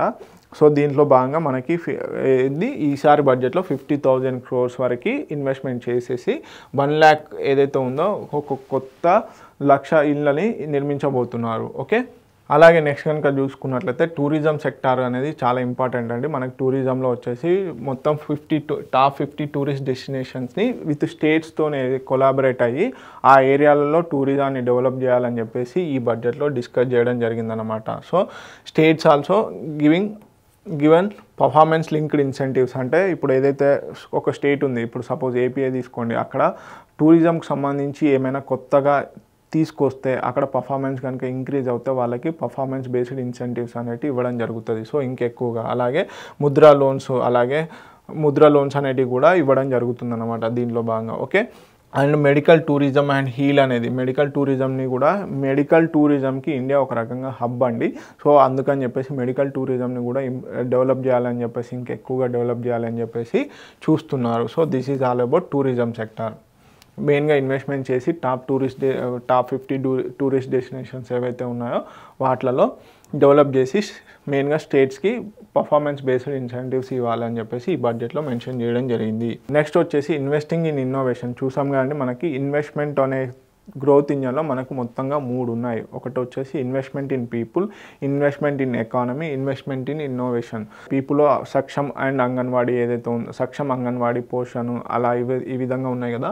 అలాగే మనకి ఎకానమీలో వచ్చేసి ఇన్ఫ్రాస్ట్రక్చర్ మీద మెయిన్గా ఫోకస్ చేయడం జరిగింది. అలాగే ఇన్నోవేషన్ ఇప్పుడు పిఎం రీసెర్చ్ ఫెలోషిప్ ఏదైతే ఉందో దాని గురించి, అలాగే జీన్ బ్యాంక్ ఫర్ క్రాప్స్ జెర్మోప్లాస్మా ఏదైతే ఉందో దాని గురించి, అలాగే జ్ఞాన్ భారత్ మిషన్ ఏదైతే ఉందో, అలాగే research development and innovation, national geospatial mission, వీటన్నిటి గురించి ఒకసారి చూద్దాం. ఇవి ఇన్నోవేషన్కి సంబంధించిన ఇన్వెస్ట్మెంట్స్ అండి. మెయిన్గా research and development and innovation మెయిన్గా వచ్చేసి పిఎం రీసెర్చ్ ఏదైతే ఉందో రీసెర్చ్ డెవలప్మెంట్ అండ్ ఇన్నోవేషన్ కింద మొత్తం 20,000 crores అలొకేషన్ అనేది జరుగుతుంది. దీని ద్వారా ప్రైవేట్ సెక్టార్లో రీసెర్చ్ అనేది చేసి దీని ద్వారా ఏమవుతుంది అంటే ప్రైవేట్ సెక్టార్కి ఇది ఒక రకంగా బూస్టర్ లాగా పనిచేస్తుంది. అంటే ప్రైవేట్ సెక్టార్ ఇప్పుడు ఉన్నటువంటి అడ్వాన్స్డ్ లెవెల్ ఆఫ్ టెక్నాలజీని యూజ్ చేస్తున్నాయి కాబట్టి ఈ రీసెర్చ్ అండ్ డెవలప్మెంట్ మీద ఈ ఇన్వెస్ట్మెంట్స్ అనేది చేస్తే అంటే 20,000 crores ఏదైతే ఇన్వెస్ట్మెంట్ చేస్తే మనకి ఈ రీసెర్చ్ అండ్ డెవలప్మెంట్కి సంబంధించి కొత్త ఇన్నోవేషన్స్ చేయడానికి సాధ్యాలు అవుతాయన్నమాట. Okay, deep tech fund for funds ఏదైతే ఉందో మెయిన్గా వచ్చేసి నెక్స్ట్ జనరేషన్ స్టార్టప్స్కి ఇది హెల్ప్ అవుతుంది.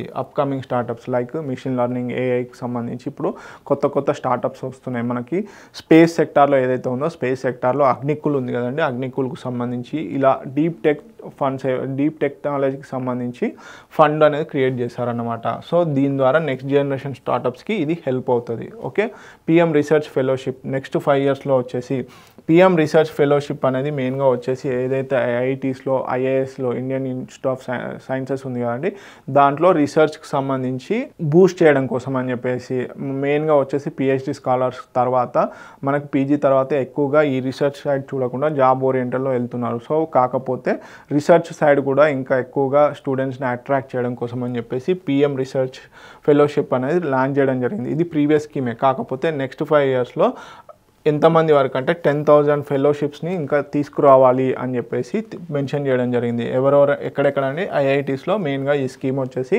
Indian institute of technologies and Indian institute of సైన్సెస్లో ఈ స్కీమ్ అనేది పిఎం రీసెర్చ్ ఫెలోషిప్ అనేది అప్లికేబుల్ అవుతుంది. సో దీనిలో భాగంగా స్టూడెంట్స్కి ఇంకా ఎక్కువగా బూస్టింగ్ లాగా అనమాట రీసెర్చ్ సైడ్ కావాల్సినటువంటి అన్ని ఫెసిలిటీస్ అనేవి ప్రొవైడ్ చేయడం జరుగుతుంది. ఓకే, నెక్స్ట్ వచ్చేసి gene bank for crops germplasm మనం ఆల్రెడీ చూసాం కదండి. నేషనల్ మిషన్ ఫర్ సీడ్ అనేది ఏదైతే ఉందో దాంట్లో భాగంగా కూడా 10 lakh జెమ్మా ప్లాస్మా అనేటి జెమ్ ప్లాస్మా అనేటి మనకి డెవలప్ చేయడం కోసం అని చెప్పేసి 2 జీన్ బ్యాంక్స్ అనేటి ఏర్పాటు చేయబోతున్నాం అని చెప్పేసి ఈ బడ్జెట్లో మెన్షన్ చేయడం జరిగింది. అలాగే నేషనల్ జియోస్పేషియల్ మిషన్ మనకి జీపీఎస్ మ్యాప్స్ ఏవైతే ఉంటాయో వాటిని మన యొక్క టోపోగ్రాఫికల్ మ్యాప్స్ని డెవలప్ చేయడం కోసం అని చెప్పేసి ఈ నేషనల్ జియోస్పేషియల్ మిషన్ అనేది తీసుకురావడం జరిగింది. ఏంటి అండి, మనకి మెయిన్గా మ్యాప్స్ కోసం అని చెప్పేసి దీని ద్వారా ఏంటంటే మోడర్నైజేషన్ ఆఫ్ ల్యాండ్ రికార్డ్స్ అలాగే urban planning design of infrastructure ప్రాజెక్ట్స్ని ఈజీ అవుతాయి. ఈ నేషనల్ జియోస్పేషియల్ మిషన్లో భాగంగా మ్యాప్స్ని డెవలప్ చేసి ఇస్రో వారు ప్రొవైడ్ చేసినటువంటి వేరియస్ టోపోగ్రాఫికల్ మ్యాప్స్ని ఉపయోగించుకొని ఈ నేషనల్ జియోస్పేషియల్ మిషన్లో భాగంగా మనకి ల్యాండ్ రికార్డ్స్ అలాగే urban planning design of infrastructure ప్రాజెక్ట్స్ని ఈజీ చేయడం కోసం అని చెప్పేసి నేషనల్ జియోస్పేషియల్ మిషన్ని ఇంప్లిమెంట్ చేయబోతున్నారు. సో దీంట్లో మెయిన్గా పిఎం గతి శక్తి ఏదైతే ఉందో దీనికి బాగా హెల్ప్ అవుతుందన్నమాట. ఓకే, సో మెయిన్గా ఫౌండేషనల్ జియోస్పేషియల్ ఇన్ఫ్రాస్ట్రక్చర్ డేటా కోసం అని చెప్పేసి. ఓకే, నెక్స్ట్ వచ్చేసి జ్ఞాన్ భారత్ మిషన్ అండి. ఇది మెయిన్గా వచ్చేసి మనకి ఏదైతే మనుస్క్రిప్ట్స్ ఉంటాయో ఆ మనుస్క్రిప్ట్స్ని డిజిటలైజ్ చేయడం కోసం అని చెప్పేసి ఇంకెక్కడెక్కడ ఉన్నాయి ఫైండ్ అవుట్ చేయడం కోసం అని చెప్పేసి జ్ఞాన్ భారత్ మిషన్ అని చెప్పేసి మన యాన్షియంట్ రూట్స్ ఎక్కడెక్కడ ఉన్నాయి అని చెప్పేసి తెలుసుకోవడం కోసం అని చెప్పేసి ఈ జ్ఞాన్ భారత్ మిషన్ అనేది తీసుకురావడం జరిగింది. సో దిస్ ఈజ్ ఆల్సో మొత్తం సర్వే చేసేసి ఎక్కడెక్కడ ఉన్నాయి అని ఫైండ్ అవుట్ చేయాలి. డెస్టినేషన్ అండ్ కన్వర్షన్ అంటే మెయిన్గా ఈ మనుస్క్రిప్ట్స్ తాళపత్ర గ్రంథాలు ఏవైతే ఉన్నాయో ఇవి కొన్ని రోజుల తర్వాత ఖరాబ్ అవుతున్నాయి. సో దానికని చెప్పేసి వాటిలో ఉన్న లాంగ్వేజెస్ని డిఫరెంట్ లాంగ్వేజెస్కి కన్వర్ట్ చేయాలని చెప్పేసి ఏది జ్ఞాన్ భారత్ మిషన్ అనేది తీసుకురావడం జరిగింది. దీనిలో భాగంగా మొత్తంగా ఇండియాను వచ్చేసి మనుస్క్రిప్ట్ హెరిటేజ్గా చేయాలని చెప్పేసి చెప్తున్నారు. ఓకే, అలాగే national digital repository of Indian knowledge సిస్టమ్ని డెవలప్ అవుతుంది దీని ఆధారంగా. ఓకే, ఏది జ్ఞాన్ భారత్ మిషన్. నెక్స్ట్ వచ్చేసి మనకి గ్రోత్ ఇంజన్లో వచ్చేసి మనం ఆల్రెడీ 3 డిస్కస్ చేసాము. ఇప్పుడు 4వది ఏంటంటే ఎక్స్పోర్ట్స్కి సంబంధించి ఏమేమి రిఫార్మ్స్ చేశారు అనేది చూద్దాము. ఓకే, ఎక్స్పోర్ట్స్కి సంబంధించి ఏమేమి రిఫార్మ్స్ చేశారు అంటే మెయిన్గా వచ్చేసి ఎక్స్పోర్ట్ ప్రమోషన్ మిషన్ ఏదైతే ఉందో ఇది సెక్టోరల్కి సంబంధించింది. వేరియస్ సెక్టార్స్ ఏవైతే ఉంటాయో అలాగే మినిస్ట్రీస్కి సంబంధించి డిఫరెంట్ టార్గెట్స్ అనేవి ఇవ్వడం జరిగిందనమాట ఈ ఎక్స్పోర్ట్ ప్రమోషన్ స్కీమ్లో భాగంగా. సో మెయిన్గా వచ్చేసి ఎంఎస్ఎంఈ అలాగే ఫైనాన్స్ ఏదైతే ఉందో వీళ్ళంతా కూడా కలగలిపి ఇంక్లూజివ్గా అందరూ కలిసి ఈ ఎక్స్పోర్ట్స్ అనేవి ప్రమోట్ చేయాలని చూస్తున్నారు. దీంట్లో భాగంగా easy access to export credit ఏదైతే ఉందో దీన్ని అలాగే క్రాస్ బార్డర్ ఫ్యాక్టరింగ్ సపోర్ట్ ఏదైతే ఉందో అంటే మెయిన్గా వచ్చేసి ఎక్స్పోర్ట్స్ చేయాలంటే మనకి కొంత అమౌంట్ అనేది కావాలి. సో అమౌంట్కి సంబంధించి లోన్స్ ఈజీ చేయాలని చెప్పేసి ఏది ఎక్స్పోర్ట్ ప్రమోషన్ మిషన్లో అలాగే క్రాస్ బార్డర్ ఫ్యాక్టరింగ్ ఎక్స్పోర్ట్స్ ఏంటి సపోర్ట్ వేరియస్ కంట్రీ నార్మ్స్ ఏవైతే ఉంటాయో డిఫరెంట్ కంట్రీస్కి డిఫరెంట్ ఎక్స్పోర్టింగ్ లాస్ అనేవి ఉంటాయి. సో వాటిని అనలైజ్ చేసి ఎక్స్పోర్ట్ చేయాలనుకున్న వాళ్ళకి ఈజీ చేయాలని చెప్పేసి ఈ ఎక్స్పోర్ట్ ప్రమోషన్ మిషన్లో భాగంగా చెప్పడం జరుగుతుంది. నాన్ టారిఫ్ మెజర్స్ ఏవైతే ఉంటాయో ఒక్కొక్క కంట్రీ ఒక్కొక్క type of non tariff measures అనేటివి మెయింటైన్ చేస్తూ ఉంటుంది. సో అందుకని చెప్పేసి మన ఎక్స్పోర్టర్స్కి బెనిఫిట్ చేయాలన్న ఉద్దేశంతో ఈ స్కీమ్ అనేది తీసుకురావడం జరిగింది. సో మనకి మొత్తం 4 గ్రోత్ ఇంజన్స్లో అగ్రికల్చర్ అలాగే ఎంఎస్ఎంఈ సెక్టర్ నెక్స్ట్ వచ్చేసి ఇన్వెస్ట్మెంట్ అండ్ నెక్స్ట్ వచ్చేసి ఎక్స్పోర్ట్. సో ఈ ఎక్స్పోర్ట్లో భాగంగా ఎక్స్పోర్ట్ ప్రమోషన్ మిషన్ అనేది తీసుకురావడం జరిగింది.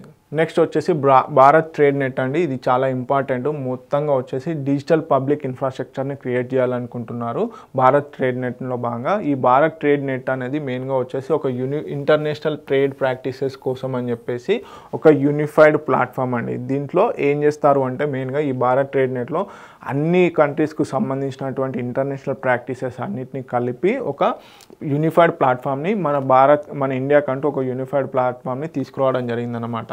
సో మెయిన్గా వచ్చేసి దీని ద్వారా ఏంటి ఇంటర్నేషనల్ ప్రాక్టీసెస్ అనేవి ఈజీ అవుతాయి, అలాగే ఇంటర్నేషనల్ స్టాండర్డ్స్ని ఫాలో అవ్వచ్చు. సో మొత్తంగా ఎక్స్పోర్ట్కి సంబంధించి ఒక డిజిటలైజ్డ్ యూనిఫైడ్ ప్లాట్ఫామ్ని ఈ భారత్ ట్రేడ్ నెట్ ద్వారా క్రియేట్ చేయబోతున్నారు.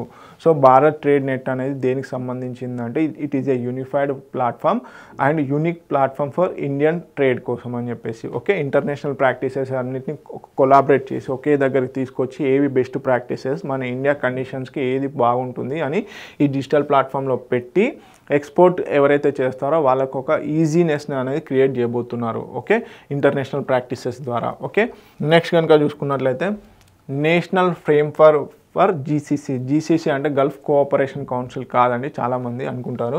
Global capability centres in emerging global capability centres అనేవి ఏర్పాటు చేయబోతున్నారు మెయిన్గా టైర్ 2 సిటీస్లో. దీంట్లో భాగంగా వచ్చేసి 16 మెజర్స్ ఏవైతే ఉంటాయో ఈ 16 మెజర్స్ని different enhancing availability talent and infrastructure building bylaws reforms and mechanisms అనేవి తీసుకురావడం ద్వారా ఇండస్ట్రీ గ్రోత్ అనేది ఎక్కడ టైర్ 2 సిటీస్ ఏవైతే ఉంటాయో మనకి ఇప్పుడు డిస్ట్రిక్ట్స్ మెయిన్గా చెప్పాలని అంటే కొన్ని డిస్ట్రిక్ట్స్ అన్నిటిని కూడా టైర్ 2 సిటీస్ కింద కన్సిడర్ చేయడం జరుగుతుంది. ఈ టైర్ 2 సిటీస్లో కూడా డిఫరెంట్ టెక్నాలజీస్ని ఉపయోగించి ఇన్ఫ్రాస్ట్రక్చర్ కానీ అలాగే ఇండస్ట్రీకి ఊతం ఇవ్వాలన్న ఉద్దేశంతో national framework for global capability సెంటర్స్గా చేయాలి అని చెప్పేసి చెప్తున్నారు. ఓకే, టైర్ 2 సిటీస్లలో. ఓకే, ఎన్ని మేజర్స్ అని 16 మేజర్స్. ఓకే, ఇంకా ఏమేమి మెకానిజమ్స్ ఏముంటాయని చెప్పేసి కూడా ఈ నేషనల్ ఫ్రేమ్వర్క్లో భాగంగా చేయబోతున్నారు. నెక్స్ట్ కనుక రిఫార్మ్స్. నెక్స్ట్ ఇప్పుడు మనం వచ్చేసి రిఫార్మ్స్ యాజ్ ఎ ఫ్యూయల్ మనకి తెలుసు ఆల్రెడీ బడ్జెట్లో కొన్ని రిఫార్మ్స్ అనేవి మెయింటైన్ చేయడం జరిగింది.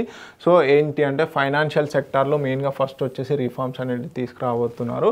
సో ఈ మెయిన్గా ఫైనాన్షియల్ సెక్టార్లో వచ్చేసి ఎఫ్డిఐస్ ఫారెన్ డైరెక్ట్ ఇన్వెస్ట్మెంట్స్ ఏదైతే ఉందో దాంట్లో భాగంగా ఇన్సూరెన్స్ సెక్టార్ ఉంది కదండి. ఈ ఇన్సూరెన్స్ సెక్టార్లో మనకు 74% నుంచి 100% వరకు ప్రీమియం రేట్ ప్రైవేట్ ఇన్వెస్ట్మెంట్స్ అనేవి చేసుకోవచ్చు అని చెప్పేసి చెప్పడం జరిగింది. ఓకే, డైరెక్ట్ ఇన్వెస్ట్మెంట్ వచ్చేసి మనకి 74 నుంచి 100% వరకు పెంచడం జరిగింది. This is the important move. దీని ద్వారా ఇన్సూరెన్స్ కంపెనీస్ యొక్క బయటి ఇన్సూరెన్స్ కంపెనీస్ అనేవి ఇండియాలో ఇన్వెస్ట్మెంట్ చేయడం ద్వారా ఇన్సూరెన్స్ కెపాసిటీ అనేది ఇండియన్స్లో పెరుగుతుంది. సో ఇన్సూరెన్స్ కవరేజ్ అనేది ఎక్కువ మంది తీసుకునేందుకు ఛాన్సెస్ ఉంటాయి. ఓకే, అలాగే ఎంటైర్ ప్రీమియం అనేది కూడా ఇండియాలోనే ఉంటుంది. So this is all about FDIs in insurance sector. అలాగే నెక్స్ట్ వచ్చేసి మెయిన్గా ఇంకేమేమి తీసుకొచ్చారు అంటే credit enhancement for the NaBFID. Okay, national bank for infrastructure development అని ఉంటారు. సో దీనికి సంబంధించి partial credit enhancement for infrastructure okay అనేది పెంచడం జరిగింది. దీంట్లో భాగంగా ఇన్ఫ్రాస్ట్రక్చర్ సంబంధించి ఈ నాబ్ఫెడ్ ఏదైతే ఉందో క్రెడిట్ ఎన్హాన్స్మెంట్ చేయడం వల్ల ఇన్ఫ్రాస్ట్రక్చర్ ప్రాజెక్ట్కి ఈజీగా క్రెడిట్ అనేది అవైలబిలిటీ ఉంటుంది. సో ఈ అవైలబిలిటీ ఉండడం వల్ల మెయిన్గా ఇన్ఫ్రాస్ట్రక్చర్ ప్రాజెక్ట్స్ అనేవి మధ్యలోనే ఆగకుండా ఈజీగా డెవలప్మెంట్ చేయవచ్చు. గ్రామీణ క్రెడిట్ స్కోర్ అనేది తీసుకొచ్చారండి. ఇది చాలా ఇంపార్టెంట్. వేరియస్ బ్యాంక్స్ అన్నీ కలిపి ఒక్కొక్క బ్యాంకు ఒక్కొక్క గ్రామానికి ఒక క్రెడిట్ స్కోర్ అనేది ఇవ్వాలి. దీని ద్వారా సెల్ఫ్ హెల్ప్ గ్రూప్స్కి ఈజీగా ఏమవుతుంది అంటే లోన్స్ అనేటివి అవైలబుల్గా ఉంటాయి. ఒకవేళ క్రెడిట్ స్కోర్ అనేది బాగా ఉంటే వాళ్ళు అనుకున్న దానికంటే ఎక్కువగా ఇచ్చే ఛాన్సెస్ ఉంటాయి. ఒక్కొక్క గ్రామానికి ఒక్కొక్క గ్రామీణ క్రెడిట్ స్కోర్ అనేది ప్రొవైడ్ చేయాలి అని చెప్పేసి ఈసారి బడ్జెట్లో మెన్షన్ చేయడం జరిగింది. దీని ద్వారా సెల్ఫ్ హెల్ప్ గ్రూప్స్ అలాగే ఎవరైతే రూరల్ ఏరియాస్లో ఉన్నటువంటి ప్రజలు ఉంటారు కదా వాళ్ళకి ఇవి ఈజీగా క్రెడిట్ అవైలబిలిటీ అంటే లోన్స్ అనేవి ఈజీగా అవైలబుల్ అవుతాయి అని చెప్పేసి గ్రామీణ క్రెడిట్ స్కోర్ అనేది తీసుకురావడం జరిగింది. అలాగే రీవ్యాంప్డ్ సెంట్రల్ కేవైసీ రిజిస్ట్రీ ఏదైతే ఉందో రోల్డ్ అవుట్ చేయడం జరిగింది. Rationalisation of requirements and procedures for speedy approval of company mergers. Okay, company mergings ఏవైతే ఉంటాయో ఒక కంపెనీ ఇంకో కంపెనీలో మర్జింగ్ ఉంటుంది కదండి, దాన్ని కూడా స్పీడీ అప్రూవల్ చేయాలి అని చెప్పేసి ఈ బడ్జెట్లో మెన్షన్ చేయడం జరిగింది. ఆల్రెడీ డిస్కస్ చేసాం. ఫైనాన్షియల్ సెక్టార్ ఏదైతే ఉందో దాన్ని ఈజీగా చేయాలని చెప్పేసి చెప్పారు. ఓకే, నెక్స్ట్ వచ్చేసి రిఫార్మ్స్లో భాగంగా హై లెవెల్ కమిటీ అనేది రెగ్యులేటరీ రిఫార్మ్స్లో హై లెవెల్ కమిటీ అనేది తీసుకురావాలి అని చెప్పేసి ఒక కమిటీని హై లెవెల్ కమిటీ తీసుకురావాలని చెప్పేసి మెన్షన్ చేయడం జరిగింది. ఈ రెగ్యులేటరీ రిఫార్మ్స్లో భాగంగా నాన్ ఫైనాన్షియల్ సెక్టార్ రెగ్యులేషన్స్ ఏవైతే ఉంటాయో అలాగే సర్టిఫికేషన్, లైసెన్సెస్, పర్మిషన్స్ ఇవ్వడం కోసం అని చెప్పేసి ఇంకా ఏమేం చేంజెస్ చేయాలి రెగ్యులేటరీ కంపెనీస్లో, మనకి సెబీ కానీ అలాగే ఇలాంటి రెగ్యులేషన్స్ ఉన్నాయి కదండి రెగ్యులేటర్స్, ఆ రెగ్యులేటర్స్లో ఇంకేమేం రిఫార్మ్స్ తీసుకురావాలి అని చెప్పేసి ఒక హై లెవెల్ కమిటీ ఏర్పాటు చేయబోతున్నారు. This is the important. Okay, దీనికి సంబంధించి నాన్ ఫైనాన్షియల్ సెక్టార్లో రెగ్యులేషన్స్ ఏం చేయాలి, వాటికి సర్టిఫికేషన్స్ ఎలా ఇష్యూ చేయాలి, అలాగే లైసెన్సెస్ ఎలా ఇవ్వాలి, పర్మిషన్స్ ఎలా ఇవ్వాలి, సాధ్య అసాధ్యాలను ఒకసారి పరిశీలించండి అని చెప్పేసి హై లెవెల్ కమిటీని ఏర్పాటు చేయబోతున్నారు. Investment friendliness index of states, ఇది బడ్జెట్లో ఫస్ట్ టైం అనౌన్స్ చేయడం జరిగిందన్నమాట 2025 ఈ ఇయర్ బడ్జెట్లో. ఈ investment friendliness index of states ఏదైతే ఉందో అంటే బడ్జెట్లో భాగంగా ఏం చేస్తారు అంటే ఈ ఇండెక్స్లో భాగంగా ఏం చేస్తారు అంటే ఏ స్టేట్లో ఎక్కువగా ఇన్వెస్ట్మెంట్స్ చేయొచ్చు అని చెప్పేసి ఒక ఇండెక్స్ అనేది ఎవ్రీ ఇయర్ రిలీజ్ చేయడం జరుగుతుంది. దీని ద్వారా ఏంటి అంటే ఫారెన్ డైరెక్ట్ ఇన్వెస్ట్మెంట్స్ కానీ అలాగే స్టేట్స్లలో మన ఇండియాలో ఉన్నటువంటి కంపెనీస్ కానీ ఏ స్టేట్లో ఇన్వెస్ట్మెంట్ చేయడానికి సాధ్యాలు ఈజీగా ఉన్నాయి అని చెప్పేసి ఈ ఇండెక్స్ అనేది ఈజీగా ప్రొవైడ్ చేయడం జరుగుతుంది అనమాట. సో టాప్ ర్యాంకింగ్ స్టేట్స్లలో ఎక్కువగా ఇన్వెస్ట్మెంట్స్ అనేవి రావడం జరుగుతుంది.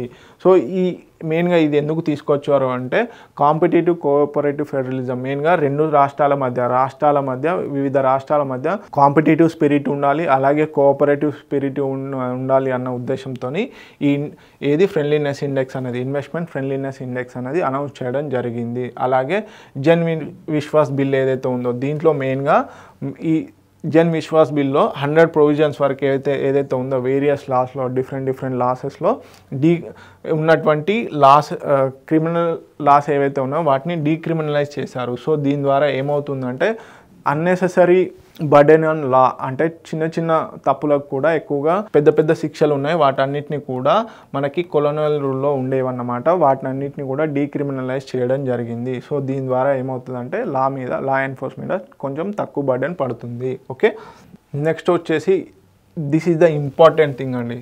Okay, relief on import of drugs and medicines ఏదైతే ఉందో మెడిసిన్స్ పైన అలాగే డ్రగ్స్ పైన బల్క్ డ్రగ్స్ పైన రిలీఫ్ చేయడం జరిగింది, కొంత టారిఫ్స్ అనేటివి అనౌన్స్ చేయడం జరిగింది. అవి ఏంటో చూద్దాము. ఓకే, మెయిన్గా మనకి క్యాన్సర్ అలాగే రేర్ డిసీజెస్ ఏవైతే ఉంటాయో సివియర్ క్రోనిక్ డయాగ్నోసిస్ ఏవైతే ఉంటాయో వాటికి సంబంధించిన డ్రగ్స్ ఏవైతే ఉంటాయో లైఫ్ సేవింగ్ డ్రగ్స్ ఏవైతే ఉన్నాయో వాటి మీద మనకి బేసిక్ కస్టమ్స్ డ్యూటీ అనేది మొత్తంగా తీసేస్తారు, మొత్తంగా fully exempted from the basic customs duty ఏదైతే ఉందో దాన్ని మొత్తంగా తీసివేయడం జరిగింది. 36 life saving drugs and medicines ఏవైతే ఉన్నాయో వీటిపైన. ఓకే, చాలా ఇంపార్టెంట్ అండి, ఎన్ని డ్రగ్స్ పైన ఎన్ని life saving drugs and medicines పైన ఫుల్లీ బేసిక్ కస్టమ్స్ డ్యూటీని తీసివేశారు అంటే 36 అండి, ఆ నెంబర్ వచ్చేసి 36.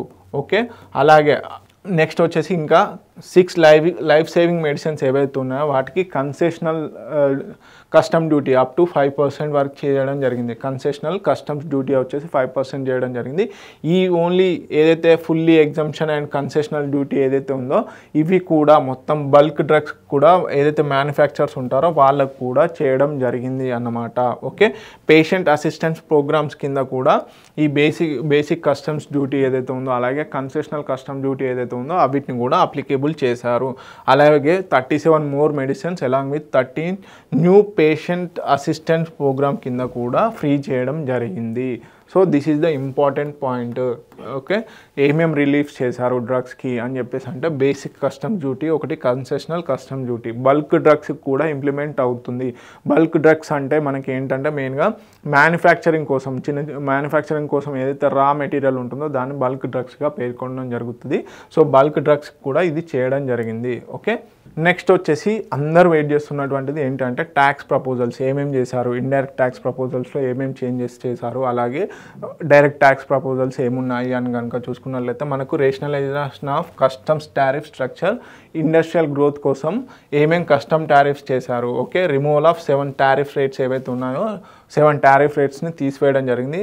Okay, apply equivalent cess to maintain effective duty incidence on most items and low less certain items. Okay, so మెయిన్గా వచ్చేసి మనకి ఇంకా ఏ సెక్టార్స్కి కనుక చూసుకున్నట్లయితే ఒకసారి మేక్ ఇన్ ఇండియా భాగంలో ఎల్ఈడి టెక్స్టైల్స్ ఏదైతే ఉంటుందో power looms LED LCD TVs ఉంటాయో వీటికి కూడా మెయిన్గా ప్రపోజల్స్ అనేటివి చేయడం జరిగింది. ఓకే, ఇది ఒకసారి చూసుకోండి స్లైడ్ ఏమేమి టారిఫ్స్ అనేటివి తక్కువ చేశారు. ఓకే, ఇది ఇండైరెక్ట్ ట్యాక్స్ ప్రపోజల్స్లో. ఓకే, మెయిన్గా మనకి ఎల్ఈడి ఎల్సిడి టీవీస్ అలాగే పవర్ లూమ్స్ అలాగే capital goods for lithium ion batteries చాలా ఇంపార్టెంట్ అండి. లిథియం అయాన్ బ్యాటరీకి సంబంధించి కూడా మనకు టారిఫ్స్ అనేవి ఇవ్వడం జరిగింది.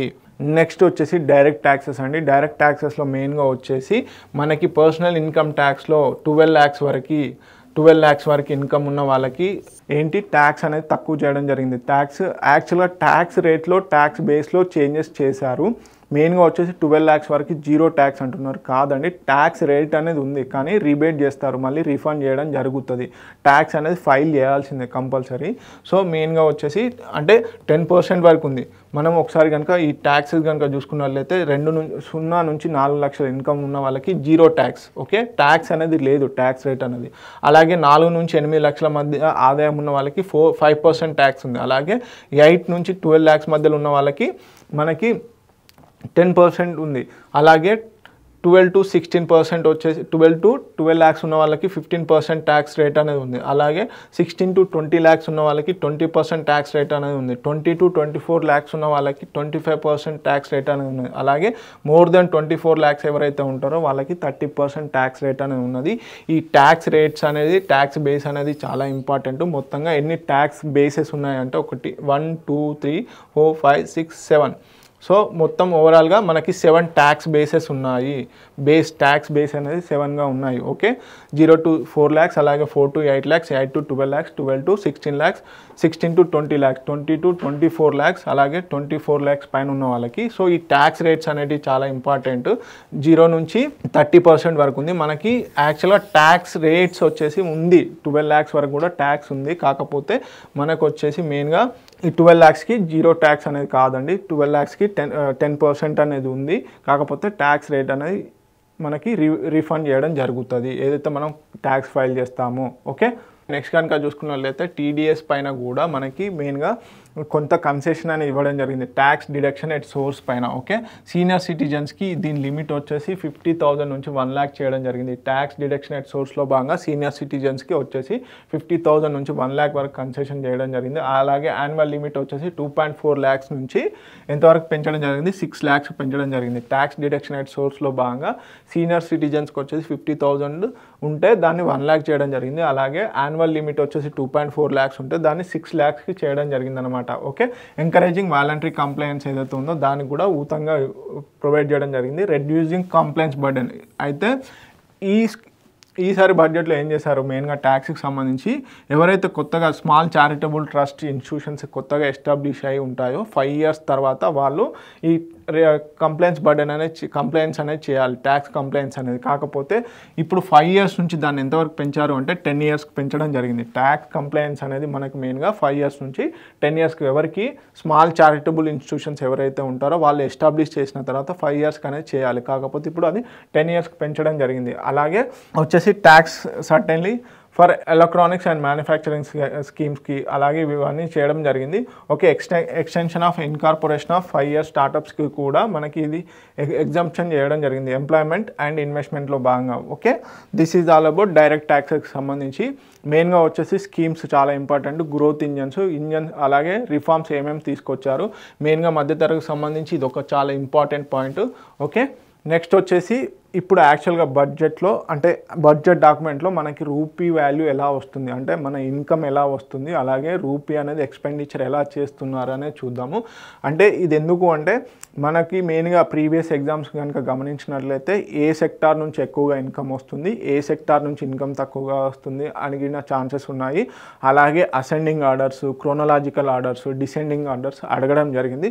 సో ఇది చాలా ఇంపార్టెంట్ ఓవరాల్ బడ్జెట్లో. స్కీమ్స్ అదంతా ఒక ఎత్తు అయితే ఏ సెక్టార్కి ఎంత ఇన్కమ్ వచ్చింది అనేది, గవర్నమెంట్కి ఏ సెక్టార్ నుంచి ఆదాయం వచ్చింది అనేది క్రోనలాజికల్ ఆర్డర్స్ అడుగుతారు. This is the trending topics అండి. అంటే మనకు ప్రీవియస్ ఎగ్జామ్స్లో కూడా అడిగిన దాఖలాలు చాలా ఎక్కువగా ఉన్నాయి. స్కీమ్స్తో పోల్చుకున్నప్పుడు బడ్జెట్ అనే టాపిక్ నుంచి వచ్చినప్పుడు ఫిజికల్ డెఫిసిట్ ఎంత, రెవెన్యూ డెఫిసిట్ ఎంత, అలాగే ఎంత ట్యాక్స్ ప్రపోజల్స్ చేశారు, అలాగే ఇన్కమ్ ఏ విధంగా ఏ సెక్టార్ నుంచి వస్తుంది అనేది చాలా ఇంపార్టెంట్ టాపిక్స్ అండి.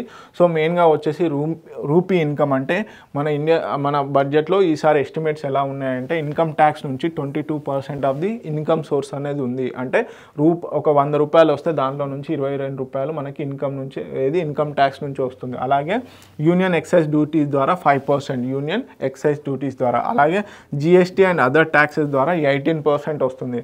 అలాగే కార్పొరేషన్ ట్యాక్స్ ద్వారా మనకి 17% వస్తుంది. అలాగే వచ్చేసి కస్టమ్స్ ద్వారా 4%, నాన్ డెప్ట్ క్యాపిటల్ రిసిప్ట్స్ ఏవైతే ఉన్నాయో వాటి ద్వారా నాన్ డెప్ట్ క్యాపిటల్ రిసిప్ట్ ద్వారా 1%, నాన్ ట్యాక్స్ రిసిప్ట్స్ ఏవైతే ఉన్నాయో నాన్ ట్యాక్స్ రిసిప్ట్స్ ద్వారా మనకి 9%. దీని ద్వారా ఏంటి, ట్యాక్స్ రిసిప్ట్స్ కంటే నాన్ ట్యాక్స్ రిసిప్ట్సే చాలా తక్కువ. ఇవన్నిటితో పోల్చుకున్నప్పుడు వీటన్నిటికంటే ఎక్కువ మోతాదులో మనము బారోయింగ్ అండ్ అదర్ లయబిలిటీస్ ద్వారానే, అంటే గవర్నమెంట్ అప్పు చేసే ఎక్కువగా తన ఇన్కమ్ని సమకూర్చుకుంటుంది. అంటే మనకు వచ్చే ఆదాయం ఇంతే అయితే ఇదంతా కూడా చూసుకున్నట్లయితే బారోయింగ్స్ అంటే ఇతరత్ర మార్గాల ద్వారా అప్పులు తీసుకొచ్చుకుంటుంది అన్నమాట. ఎంతవరకు 24%. This is the first.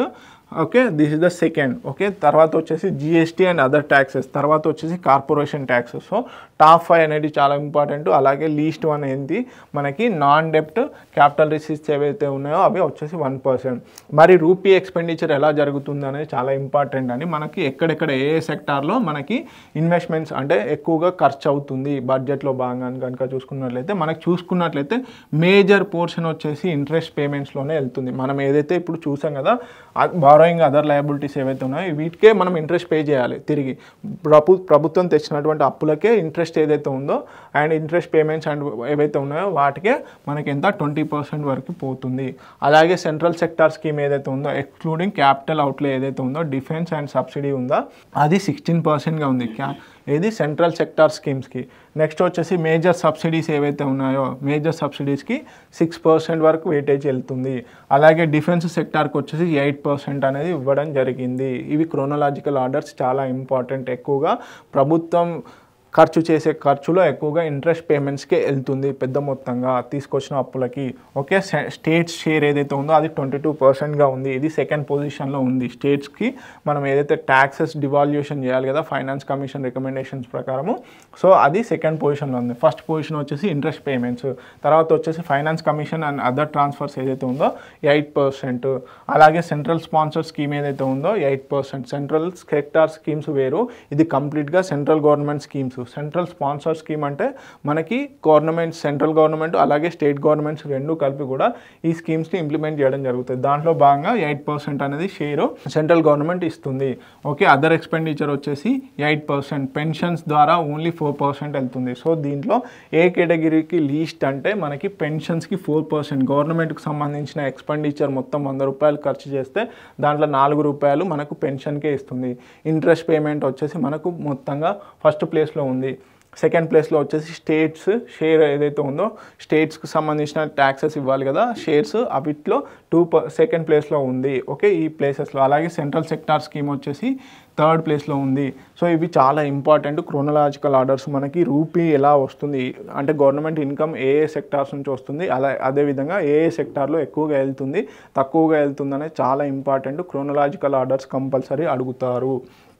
Okay, next కనుక చూసుకున్నట్లయితే సో మెయిన్గా వచ్చేసి క్యాపిటల్ రిసిప్ట్స్ ఎంత, ఓకే రెవెన్యూ రిసిప్ట్స్ ఎంత అంటే మనం చూసుకున్నట్లయితే 34.2 lakhs ఏదైతే ఉందో 34.2 లక్షల కోట్లు అనేది ఈసారి బడ్జెట్లో మనకి ఓన్లీ రెవెన్యూ రిసిప్ట్స్ ద్వారానే వస్తుంది. క్యాపిటల్ రిసిప్ట్స్ వచ్చేసి 16.4 lakhs వచ్చేసి క్యాపిటల్ రిసిప్ట్స్ ద్వారా వస్తుంది.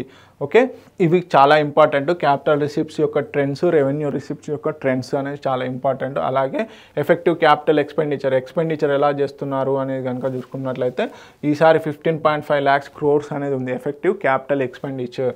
ఓకే, రెవెన్యూ ఎక్స్పెండిచర్ వచ్చేసి 39.4 lakhs crores అనేది ఉంది. Okay, revenue expenditure. అలాగే క్యాపిటల్ ఎక్స్పెండిచర్ వచ్చేసి 15.5 lakhs crores. ఓకే, ఇది ఎఫెక్టివ్ క్యాపిటల్ ఎక్స్పెండిచర్. ఓకే, మనం కనుక చూసుకున్నట్లయితే మనకి రెవెన్యూ రిసిప్ట్స్ వచ్చేసి 34.2 lakhs ఉంటే 39.4 lakhs వచ్చేసి రెవెన్యూ ఎక్స్పెండిచర్ ఉంది. అంటే దీని ద్వారా రెవెన్యూ డెఫిసిట్ అనేది ఉంది. ఓకే, మనకి మెయిన్గా చూసుకున్నట్లయితే ప్రైమరీ డెఫిసిట్, ఫిజికల్ డెఫిసిట్, అలాగే ఎఫెక్టివ్ రెవెన్యూ డెఫిసిట్ అనేది చాలా ఇంపార్టెంట్. సో మనకి ఈసారి జీడిపిలో మొత్తంగా మనము already physical responsibility budget management act ప్రకారమే మనము ఫిజికల్ డెఫిసిట్ అనేది మెయింటైన్ చేస్తాము. సో జీడిపిలో మొత్తంగా ఈసారి ఎంత ఎస్టిమేషన్ చేయడం జరిగింది 2025 బడ్జెట్లో భాగంగా 4.4% ఆఫ్ జీడిపిగా ఈసారి ఉంటుంది అని చెప్పారు. అలాగే రెవెన్యూ డెఫిసిట్ 1.5%. ఇందాకే చూసాం కదండి, 34 lakhs ఆఫ్ క్రోర్స్ వచ్చేసి మనకి రెవెన్యూ ఇన్కమ్ వస్తే 34.2 lakhs. అలాగే రెవెన్యూ ఎక్స్పెండిచర్ వచ్చేసి 39.4 ఉంది. అంటే ఇక్కడ ఆటోమేటిక్గా ఖర్చు వచ్చే ఆదాయం కంటే ఖర్చు ఎక్కువ ఉంది కాబట్టి లోటు అనేది ఉంది. సో మనకి రెవెన్యూ లోటు అనేది 1.5% ఆఫ్ జీడిపిగా ఉంది. ఓకే, ఎఫెక్టివ్ రెవెన్యూ డెఫిసిట్ వచ్చేసి 0.3%గా ఉంది జీడిపిలో. అలాగే ప్రైమరీ డెఫిసిట్ వచ్చేసి 0.8% ఆఫ్ ది జీడిపిగా ఉంది. నాకు మీరు చేయాల్సిన హోంవర్క్ ఏంటంటే ఫిజికల్ డెఫిసిట్ అంటే ఏంటి, రెవెన్యూ డెఫిసిట్ అంటే ఏంటి, ఎఫెక్టివ్ రెవెన్యూ డెఫిసిట్ అంటే ఏంటి, అలాగే ఎఫెక్టివ్ క్యాపిటల్ ఎక్స్పెండిచర్ అంటే ఏంటి, అలాగే ప్రైమరీ డెఫిసిట్ అంటే ఏంటి, ఇవన్నీ కూడా కామెంట్ సెక్షన్లో కంపల్సరీ కామెంట్ చేయండి. కంపల్సరీగా ఇది చాలా ఇంపార్టెంట్. ఇక్కడ చాలామంది కన్ఫ్యూజ్ అయ్యేవి ఉంటాయి. సో ఇప్పుడు నేను కావాలనే ఎక్స్ప్లెయిన్ చేయట్లేదు, మీరు చదవండి, వాటి గురించి తెలుసుకోండి, కామెంట్ సెక్షన్లో కంపల్సరీ పెట్టండి. ఓకేనా? ఏంటి physical deficit, all types of deficits ఏమైతే ఉంటాయో అవన్నీ కూడా పెట్టండి. ప్రైమరీ డెఫిసిట్ అంటే ఏంటి, రెవెన్యూ డెఫిసిట్ అంటే ఏంటి, అలాగే ఎఫెక్టివ్ రెవెన్యూ డెఫిసిట్ అంటే ఏంటి అనేది కంపల్సరీ పెట్టండి. ఓకే, నెక్స్ట్ కనుక చూసుకున్నట్లయితే ఇప్పుడు ఏ సెక్టార్కి ఎంతెంత అలొకేషన్ చేశారు, మెయిన్గా వచ్చేసి కొన్ని డిపార్ట్మెంట్స్ ఉంటాయి కదండి, ఒకసారి చూద్దాం. మెయిన్గా వచ్చేసి మనకి డిఫెన్స్ సెక్టార్ ఏదైతే ఉందో దానికి 4,91,732 కోట్లు అనేది అలొకేషన్ జరిగింది. డిఫెన్స్ మినిస్ట్రీకి వచ్చేసి 4,91,732 కోట్లు అనేది మెన్షన్ ఈసారి బడ్జెట్లో అలొకేషన్ చేశారు. రూరల్ డెవలప్మెంట్ సెకండ్ పొజిషన్లో ఉంది. ఫస్ట్ యాక్చువల్గా మినిస్ట్రీస్ కనుక చూసుకున్నట్లయితే మనకి ఏంటి ఫస్ట్ వచ్చేసి డిఫెన్స్ మినిస్ట్రీ ఫస్ట్ ఉంటుంది, ఎప్పుడైనా గుర్తుపెట్టుకోండి.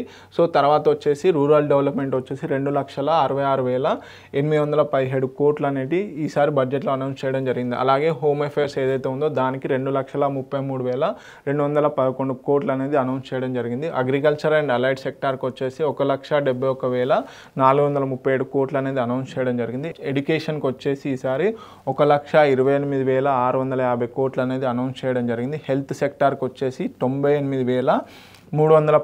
కోట్లు అనేది అనౌన్స్ చేయడం జరిగింది. ఓకే, అర్బన్ డెవలప్మెంట్ ఏదైతే ఉందో దానికి 96,777 కోట్లు అనేది అనౌన్స్ చేయడం జరిగింది. ఐటీ అండ్ టెలికామ్ ఏదైతే ఉందో దానికి 95,298 కోట్లు అనేది అనౌన్స్ చేయడం జరిగింది. ఎనర్జీకి వచ్చేసి 81,174 81,174 క్రోర్స్ అనేది అలొకేషన్ చేయడం జరిగింది. కామర్స్ అండ్ ఇండస్ట్రీస్కి వచ్చేసి 65,553 65,553 కోట్లు అనేది అనౌన్స్ చేయడం జరిగింది. అలాగే సోషల్ వెల్ఫేర్ ఏదైతే ఉందో దానికి 60,052 క్రోర్స్ అనేది అలొకేషన్ చేయడం జరిగింది. సైంటిఫిక్ డిపార్ట్మెంట్స్ ఏవైతే ఉంటాయో వాటికి 55,679 క్రోర్స్ అనేది అనౌన్స్ చేయడం జరిగింది. ఎంత 55,679. సో ఇవి డిఫరెంట్ వాటికి ఎంతెంత అలొకేషన్ చేశారు అనేది క్రోనలాజికల్ ఆర్డర్స్ అడుగుతారు. ఒక్కొక్కసారి డైరెక్ట్గా ఎంత వెచ్చించారు అనేది, ఎంత ఎక్స్పెండిచర్ పెట్టారు అని చెప్పేసి కూడా అడగడం జరుగుతుంది. డైరెక్ట్ వాల్యూస్ అడగచ్చు, లేకపోతే క్రోనలాజికల్ ఆర్డర్స్ అడగచ్చు. మెయిన్గా క్రోనలాజికల్ ఆర్డర్సే ఇప్పుడు ఉన్నటువంటి పరిస్థితుల్లో అడగడం జరుగుతుంది. So this is all about budget highlights. Okay, మనకి మెయిన్గా 4 గ్రోత్ ఇంజన్స్, అలాగే రిఫార్మ్స్ సెక్టార్స్ అనేవి చాలా ఇంపార్టెంట్. ఎన్ని సెక్టార్స్లో రిఫార్మ్స్ చేస్తున్నారు, అలాగే రూపీ వాల్యూ ఎలా వస్తుంది, రూపీ ఎలా ఎక్స్పెండిచర్ చేస్తున్నారు అనేది చూడండి. అలాగే ఏ సెక్టార్కి ఎంత అనేది చూడండి. ఓకే, థ్యాంక్ యూ అండి, thank you so much. Thank you for watching T1 Academy. Please subscribe to T1 Academy and Telegram గ్రూప్లో జాయిన్ అవ్వడం మర్చిపోకండి. చాలామందికి షేర్ చేయండి. మేము ఫ్రీ కంటెంట్ అనేది ప్రొవైడ్ చేయడం జరుగుతుంది. యూట్యూబ్లో కానీ మా ప్లాట్ఫామ్, డిజిటల్ ప్లాట్ఫామ్ ఇది కంప్లీట్గా యూట్యూబ్లో కానీ, అలాగే మా వెబ్సైట్లో కూడా, అలాగే మా టెలిగ్రామ్ గ్రూప్లో ఇంపార్టెంట్ ఆర్టికల్స్ అనేవి ప్రొవైడ్ చేయడం జరుగుతుంది. This is completely free organisation అండి.